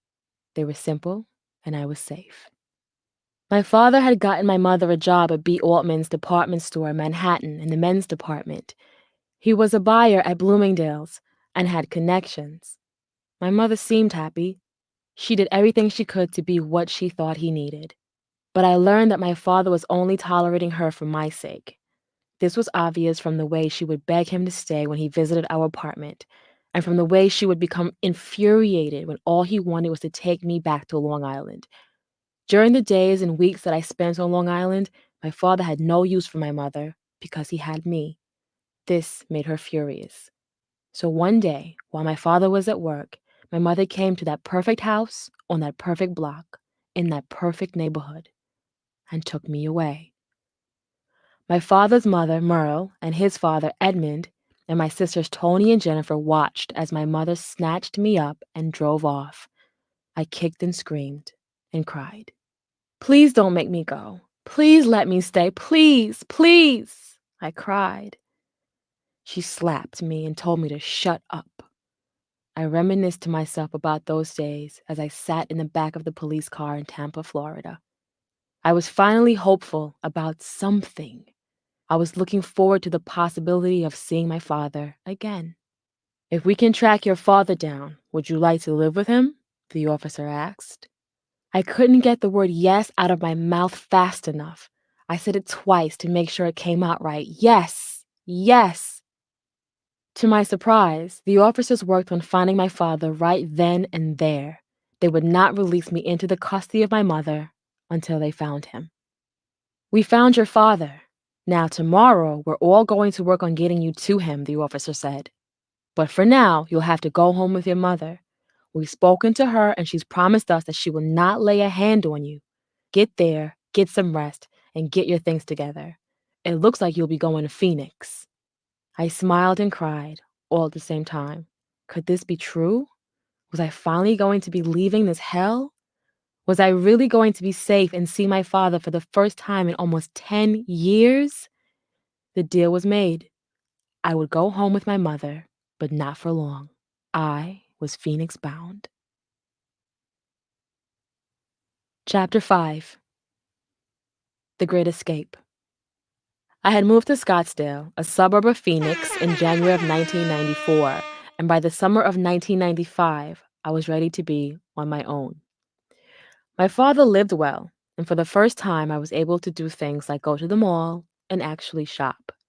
I was allowed to have friends and boyfriends over, and my dad was cool with everyone. I was free.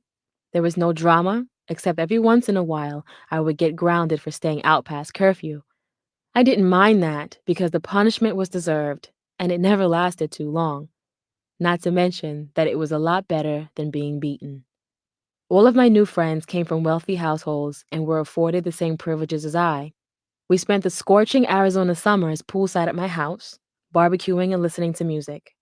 This was the life, and I was being spoiled. But the good times didn't last long. My father married his live-in girlfriend, Michelle, not long after I moved in. Less than a year later, my little sister, Katie, was born. Soon after that, my father's only son, Kenneth Jr., moved in with us from Maryland. My father had 4 other children, including Tony and Jennifer, who had all previously lived in different states. My father's mother, Merle, also lived at the house. It went from just me and my father to all of these people who, though related to me, were nonetheless strangers. My dad became stressed, and my stepmother had problems adjusting to being a new mother. I spent most of my time taking care of the newest addition to our family, while Michelle worked her way through her issues. She would stay locked in the bedroom a lot, and I remember my father not handling it very well. Soon there were screaming matches between Michelle and my father. His attitude began to change and he started treating me differently. I no longer had the freedom to do the things I had only just begun to enjoy, and even the simplest things, like getting my nails done, had now become an issue. Not surprisingly, money had become tight for my father, who was now responsible for a house full of people. The majority of my allowance was cut off, and he was either unable or unwilling to do the things for me he had done when I'd first come to live with him. As my father and Michelle argued, my grandmother often got into the middle, frustrated with all of the fighting. It became too much for me. Regardless of how well I'd been living, I was still very fragile. Although I had become accustomed to the good life, I still carried traces of my old life with me. During the summer after the 11th grade, I shoved a few belongings into a hefty bag, pocketed the $36.57 I had been saving, called a cab, and sneaked out of my bedroom window.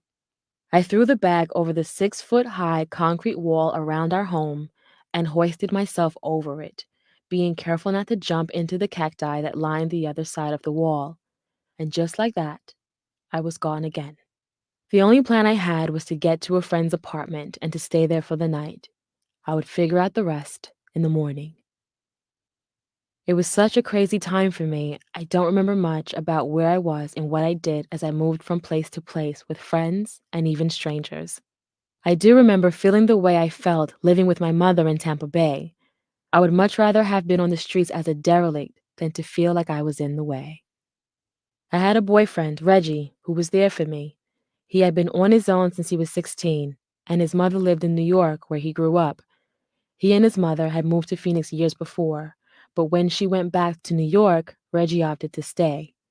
He was my high school love, and we spent every weekend and holiday break together. He didn't attend school and was essentially a hustler who lived in a bad neighborhood. I loved the excitement of knowing that I was with a bad boy, and on many occasions would be both thrilled and terrified at hearing the gunshots outside. Around the time that I left home, Reggie's mom came to visit. I was instantly drawn to her. She was pretty and funny and treated both me and Reggie as if we were adults. I moved in with Reggie and his mother, and her visit ended up being permanent. After hanging out with her for a while, she and I became friends. She said she knew a way I could make money to support myself now that I was a woman out on my own. I looked up to her and was happy to take her advice. It's funny how I had so much admiration for her as a girl at 16, but I cannot remember her name now. Reggie's mom was a dancer at an all-nude exotic dance club. Without asking for credentials, the managers allowed me to work there right away. The room was dark except for the stage and was packed with patrons, their faces masked by cigarette smoke. As my turn approached, I was nervous. My heart was beating so fast and so loud that I could not hear the music over its thumping. I tried to tune it all out. I had to do it. I had to make it on my own. I went backstage to change into my outfit. It was a white bikini with a matching sheer long robe. The outfit came highly recommended from Reggie's mom, since white glowed in the dark under the club's black lights. The song I chose for my very first dance was Come Down by Bush. The chorus blared from the speakers. I don't want to come back down from this cloud. It's taking all this time to find out what I need. I would dance to Come Down every night as my first dance. In the moments just before I made my debut, Iset Santiago, my alter ego, was born. In order to get up on that stage every night and dance like I loved and meant it, I needed to put forth the persona of a fearless woman. So the scared little girl who felt unworthy, unattractive, and unwanted was gone.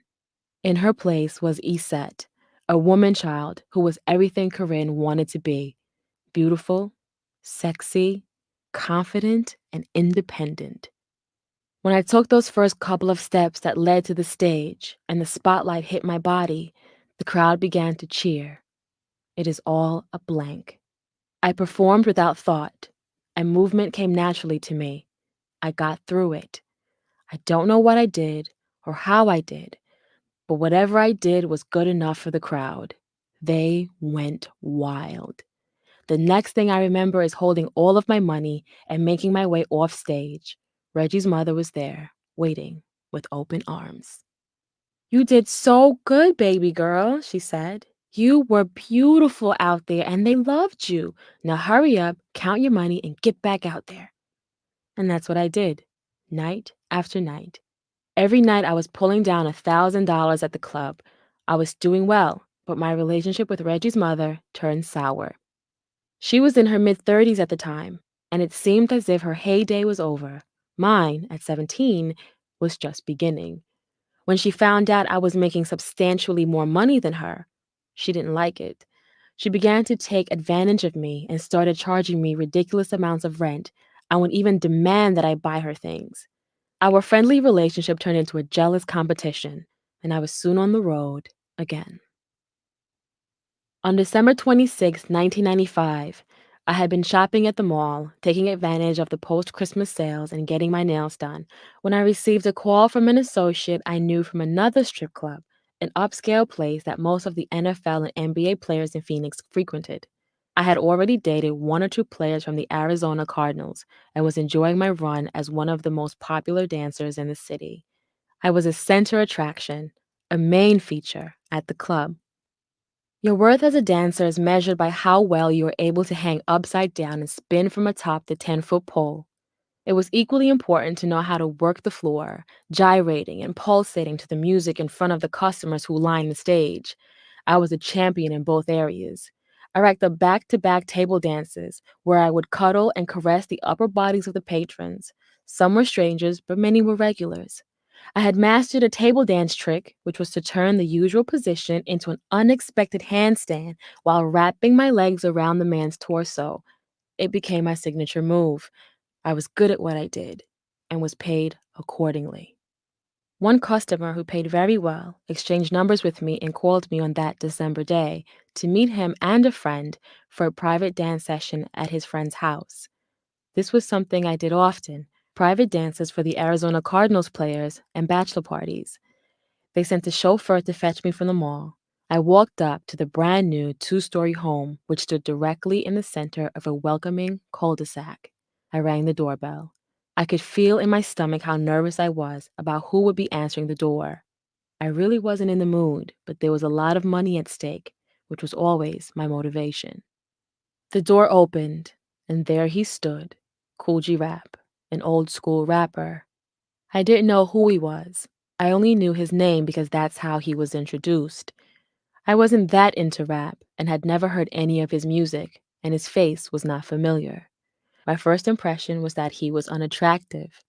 I could barely stand to look at him, but he was charming and funny, and within no time made me feel very comfortable. I cannot recall a lot of what happened that night, but I do know I never did dance for him. There was something about Cool G Rap, or G, as I started calling him, that made me feel protected. It may have been his 280-pound frame or the reassuring bass in his voice. I'm not sure what it was, or if it was anything at all, but I stayed the night. He was 27 at the time, and little did he know, I was only 17. The very next morning, I was awakened by the sound of his booming voice laced with his trademark lisp.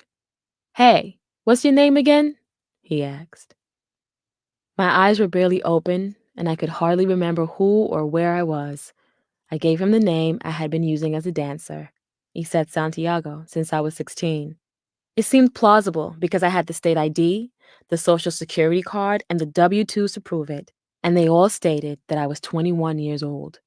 Once I got myself together, I realized that G was on the phone with an airline booking tickets to New York for later that night. For us. "You're staying with me," he said. "You're going to be my wife." Though our union would not be legal because I was a minor and not truthfully Iset Santiago, from that day on, I was his wife in every way. But there was something else he wanted. He begged me, even ordered me, to call him Daddy. I refused over and over again. I was strong then. I had been on my own for a while, making my own money.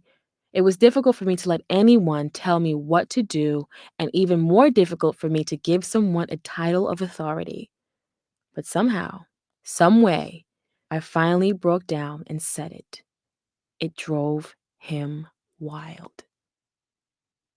Once we hit New York, we found ourselves at his manager, Chuck's, Upper East Side Manhattan apartment, making love. It was the dead of winter, and the room was ice cold. The sounds of the city swirled below, the blaring horns of taxicabs and the ear-piercing whistles of people trying to catch them. There was heavy snow on the ground, and I could hear the tires of the cars below grinding into it. I missed this city, and there was nothing sweeter than having sex in it. Just as he was close to orgasm, I yelled out, "Fuck me, Daddy!" And the look in his eyes told it all. He was hooked. 2 weeks later, we were back in Arizona. We lived in a posh new neighborhood in a 2,500 square foot, 4-bedroom house on about an acre of land. The first and second stories were connected by a grand, spiraling staircase, and the house was blessed with skylights throughout. It wasn't as large as the mansions I had become accustomed to while dating and sometimes living with professional athletes, but it was beautiful. I was beginning to become used to my new home and all of the rules that G insisted upon. He had a definite way of doing things, and most importantly, a definite way that he wanted me to do things. We bumped heads almost immediately. The first time G hit me, I should have left. He had been on the phone with another woman. While he spoke on the handset downstairs, I went upstairs and unplugged the bass from the wall. I found his behavior disrespectful and had had enough. It wasn't the first time I'd caught him talking to other women. Sometimes he'd talk to them all day, and he didn't seem to care if I knew or not. He'd be on the phone for hours on end with woman after woman without saying a word to me.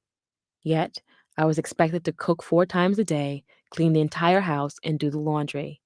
On the day I disconnected his call, I heard his heavy footsteps storming up the staircase. I had a smirk on my face, expecting a bit of confrontation and a quick resolve. But that is not what he had in mind. As I sat on the edge of the bed, waiting for the argument, which I was sure I would win, he entered the room from my right, stood directly in front of me, and with his left hand slapped me off the bed and onto the floor. It hadn't been the first time I had been hit. From my mother to boyfriends in high school, and even a recent boyfriend before I met G. As a matter of fact, I had come to expect it. So there we were. I was the wife of a man who insisted I call him daddy, who chastised me as if he were my real daddy, who gave me the rules and boundaries I'd longed for, and the order and responsibility I had been lacking, all the while ruling over me with an iron fist, literally. From that first slap to the face, I was subservient, which was just the way he wanted me. I should have left. I should have grabbed my things and headed out of the door. After all, I barely knew him and had been on my own before. But I was tired of running. I had nowhere else to go. My father had already told me that I could never come back to his house. That was the rule for all of his children. Once you're out, you may never come back, no matter what. I didn't want to be a stripper anymore. I'd grown tired of the late nights and gawking men, and had been desperate for a way out. G gave me that out. He gave me a home, and soon his family became my family. His sister and brother became my own, and I spoke to his mother, who I'd begun to call Mom, every day. I hadn't spoken to my own mother in years. Admittedly, I stayed with G for all the wrong reasons, and our relationship would only go from bad to worse. G did, however, shower me with gifts and trips during the first few months of our relationship. I was only a teenager and hadn't learned a lot about the finer things in life. While I had been around some of the wealthiest men in the city, I was still very much a tomboy. Since high school, I had been dressing in oversized boys' clothes and never left home wearing anything but sneakers and toting a backpack. I was not as worldly as I would have liked to believe I was, and G was the person to open that door for me. He taught me about perfumes and purses, changing my habit of wearing his cologne to having the best of Chanel and Versace pure perfumes, and switching my dirty backpack with the latest Dooney and Burke and Coach bags. He educated me on the cut, color, and clarity of diamonds and the most precious of stones. We ate well every day. Lobster tails, colossal shrimp, and the choicest cuts of beef and lamb. We drank Cristal champagne with our orange juice in the morning and all throughout the day. I was made to ditch my oversized jeans and tees for dresses and skirt ensembles. G taught me a lot about being a woman, but he taught me to be an unsure and abused one too. Amid all of the perks of being with one of the most renowned pioneers of rap were a number of disadvantages and dangers. I was not allowed to wear makeup and was not allowed to do anything too drastic to my hair. All of my dresses and skirts, though feminine, had to be loose-fitting and past my knee. I was also not allowed to talk to any one of my friends on the phone, and if I did, he would become angry and even jealous because I was giving attention to someone other than him. The beatings continued and worsened as time went on. Once, I prepared a lunch of shrimp and linguine and made the horrible mistake of leaving the tails on the shrimp. In my mind, that's the way they had always been served to me in restaurants, and I saw no harm in offering the shrimp to him in this manner, along with a knife to remove the tails. I served G his favorite dish and proudly retreated to the kitchen with a slight smile on my face. The rule was to always serve him first, and then go back and serve myself. But as I loaded pasta onto my plate, G let out one of his many taunts to which I had become so accustomed. Yo, what the fuck is the matter with you? Who the fuck leaves tails on fucking shrimp? He ordered me to cut the tails off of the shrimp and remake his plate. Trembling and praying that I would do it right this time, I scraped the unused portion of his lunch back into the pot and began to remove the tails from the shrimp before reserving him on a new plate. I was sure that I had gotten it right this time and would be spared his wrath. Again, he yelled and called me stupid and worthless. I didn't understand. I had done what he asked. As I stood in the kitchen, clutching my nervous stomach, he rose from his seat and walked toward me with his plate in hand. He rested his plate next to me on the counter with his right hand, and just as soon as he did, he slapped me with his left. Stupid fucking bitch! What the fuck is wrong with you? He screamed over me as I picked myself up off the floor. I still didn't understand. Not even after, he explained. When he received the first plate, for some reason, he hadn't seen the tails on the shrimp before he began eating them. Once he noticed the scaly crunching in his mouth, he spit the food back onto the plate. When I went to make him a fresh plate, I had scraped the food from his plate into the pot to keep it warm, while I picked all the shrimp out to remove their tails. I then reserved him the same linguine and the shrimp he had spit out. Any simple mistake would set him off. It didn't take much. Chapter 6. The Beginning of the End. Within the first 4 months of my relationship with Jay, I had lost 40 pounds and weighed a pitiful 96 pounds. The stress of the physical and verbal abuse had taken a toll on my body and spirit. G called me skinny and ugly and had no problem telling me how unattractive I was to him since the weight loss. Life at our house was torture. It was common to see me with bruises up and down my body. His ex-girlfriend would come by the house, and even though she hated me, she'd sometimes cry at the sight of my emaciated, bruised, and swollen body. Still, I protected him. On one occasion, we were playing a video game in the living room. He was sitting on one couch, and I was sitting on the other. During the game, he began to call me a stupid bitch. G had a way of looking at me with disgust that turned my stomach, and sometimes I would just throw up at the onset of an argument. He gave me the look, and at that moment, I tried to be brave and fight back. I wanted to be tough, just as he had been to me. I wanted to let him know that I, too, was a force to be reckoned with. But all I could do was throw the game controller at him. It landed lightly on his lap, but it wouldn't have mattered if it hadn't hit him at all. That I showed any kind of mutiny was reason enough for what happened next. Within seconds, he rose from his seat and punched me in my right side. It must have been a kidney punch, the type that boxers receive, because my body crumpled to the floor. I was unable to stretch out. My organs had shut down and I couldn't breathe. I was suffocating, and if he had hit me one more time, I feared I would die. I tried to speak, but I couldn't. I was barely able to say the words, "I can't breathe." All of a sudden, as he stood over me with his balled fists, his anger turned to fright.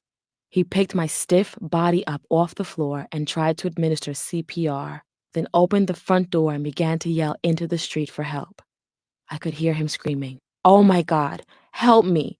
And in my waning consciousness, I began to feel sorry for him and less concerned about me. One of our neighbors was a nurse, and she administered CPR. The ambulance arrived a few minutes later. Once I had arrived at the hospital, the doctors and nurses asked me how I had cracked my ribs. G answered for me. She was running and tripped over the chair. When the nurse was alone with me, she inspected my bruised side. I knew she didn't believe G's version of what happened, especially because there was evidence of an imprint of his fist. But I backed up his story. I protected my daddy. It was as if I suffered from a case of Stockholm Syndrome, during which the hostage sometimes becomes enamored with the captor and even begins to identify with the captor as a defense mechanism born out of fear of violence. Even the smallest acts of kindness by the captor are magnified. These symptoms occur under tremendous emotional and often physical duress. This behavior is considered a common survival strategy for victims of interpersonal abuse and has been observed in battered spouses and abused children. Though I needed to get out of this dangerous, extremely unhealthy relationship, I sided with G and returned to that house. Once we returned home from the hospital, I found it hard to even walk. I turned on the water in our glassed-in shower, and he lit the fire in the adjacent double-sided fireplace. Sharp pains ran all through my body, and as I stood under the water, I began to cry as I realized that I could not raise my hands to wash myself. I was broken, and I couldn't even get myself clean. G heard my sobs, and in his charming way, he disrobed and joined me in the shower.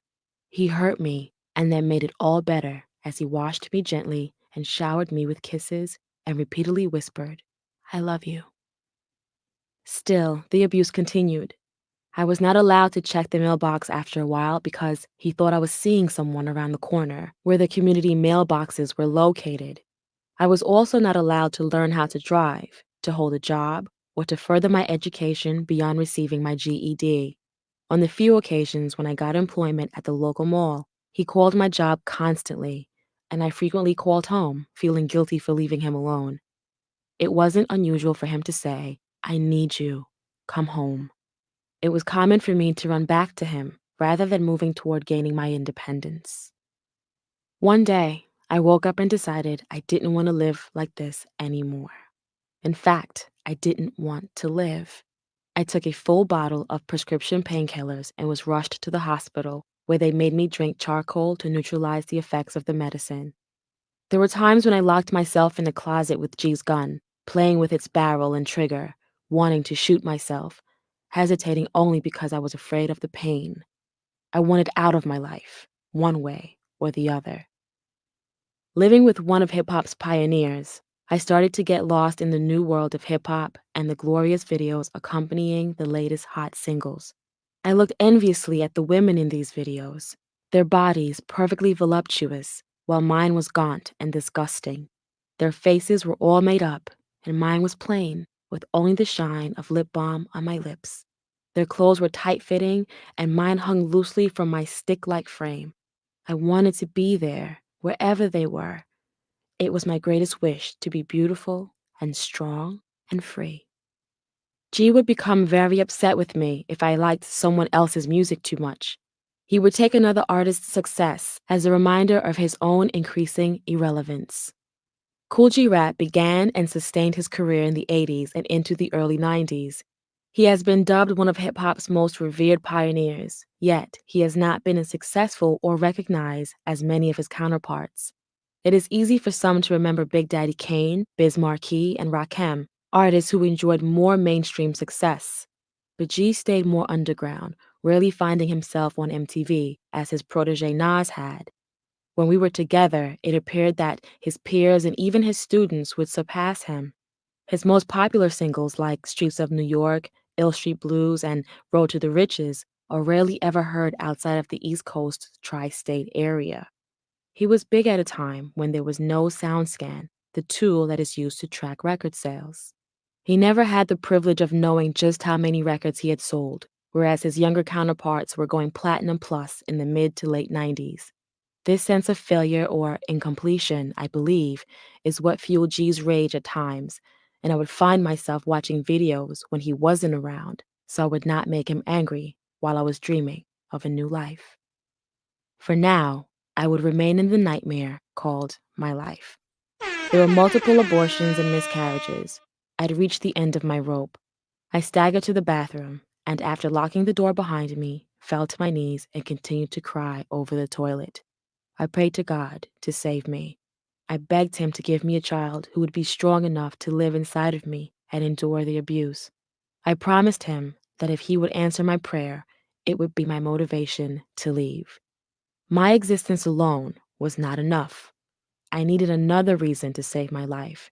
I knew that having a child would bring me back to health and give me the strength to live without G. I prayed to God for that chance. Later that night, my son was conceived. Before too long, G and I were at it again. I can't remember what the fight was about, but in the middle of him kicking me out of the house, yet again, I blurted, "I'm pregnant." And his response was typical. "Bitch, I don't care. Get out." So I did. I stayed with friends for the next 2 weeks until G allowed me to come back home. I was made to sleep in the guest room on the floor with just one blanket and one pillow. I was not allowed in the master suite at any time during the day unless I had been summoned to have sex with him. It was mostly oral sex. He called it my apology. G would stroke the back of my head and say things like, "That's right. Show Daddy how sorry you are. Apologize to your daddy. Suck Daddy's dick and Daddy won't be mad at you no more. That's what a good girl is supposed to do." He made me perform on him for up to 2 hours at a time. On one occasion, it went on so long, my nose bled. It was supposed to be my way of taking responsibility for whatever I had done to make him so angry. It was always my fault, and I was always made to apologize. The pregnancy proved to be a difficult one. I was constantly sick and unable to stand even the sight of certain foods, especially meat. I was unable to keep anything down and continued to be underweight at a time when I should have been putting on weight from the baby's growth inside of me. I was also severely anemic and found it hard to get out of bed to shower, much less to perform the daily household chores. Still, I was made to cook and clean and carry on as if everything were the same.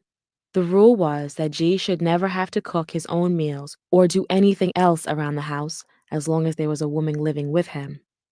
One day, we were in the midst of yet another battle when he had ordered me to leave the house. He packed up most of my things and had them waiting by the door. I was about 3 months pregnant at this time, and it was the middle of the night. I was crying and shaking, screaming out to him, "I have nowhere to go. Where will I go? It's 2 in the morning."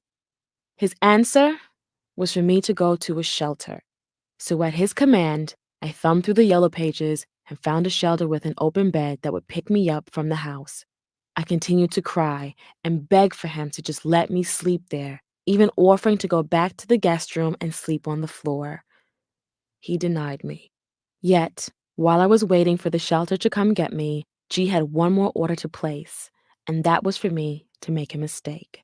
So I stood there, making his steak, crying and shaking, still begging to stay.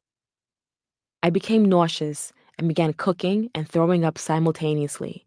G's concern was not for my health or for the health of his unborn child, but that his steak would not be burned. Just a few moments after I served him his perfectly cooked steak, my ride was at the door. I was then hauled off to the homeless shelter in the seediest section of downtown Phoenix, my designer bags filled with designer clothes and shoes.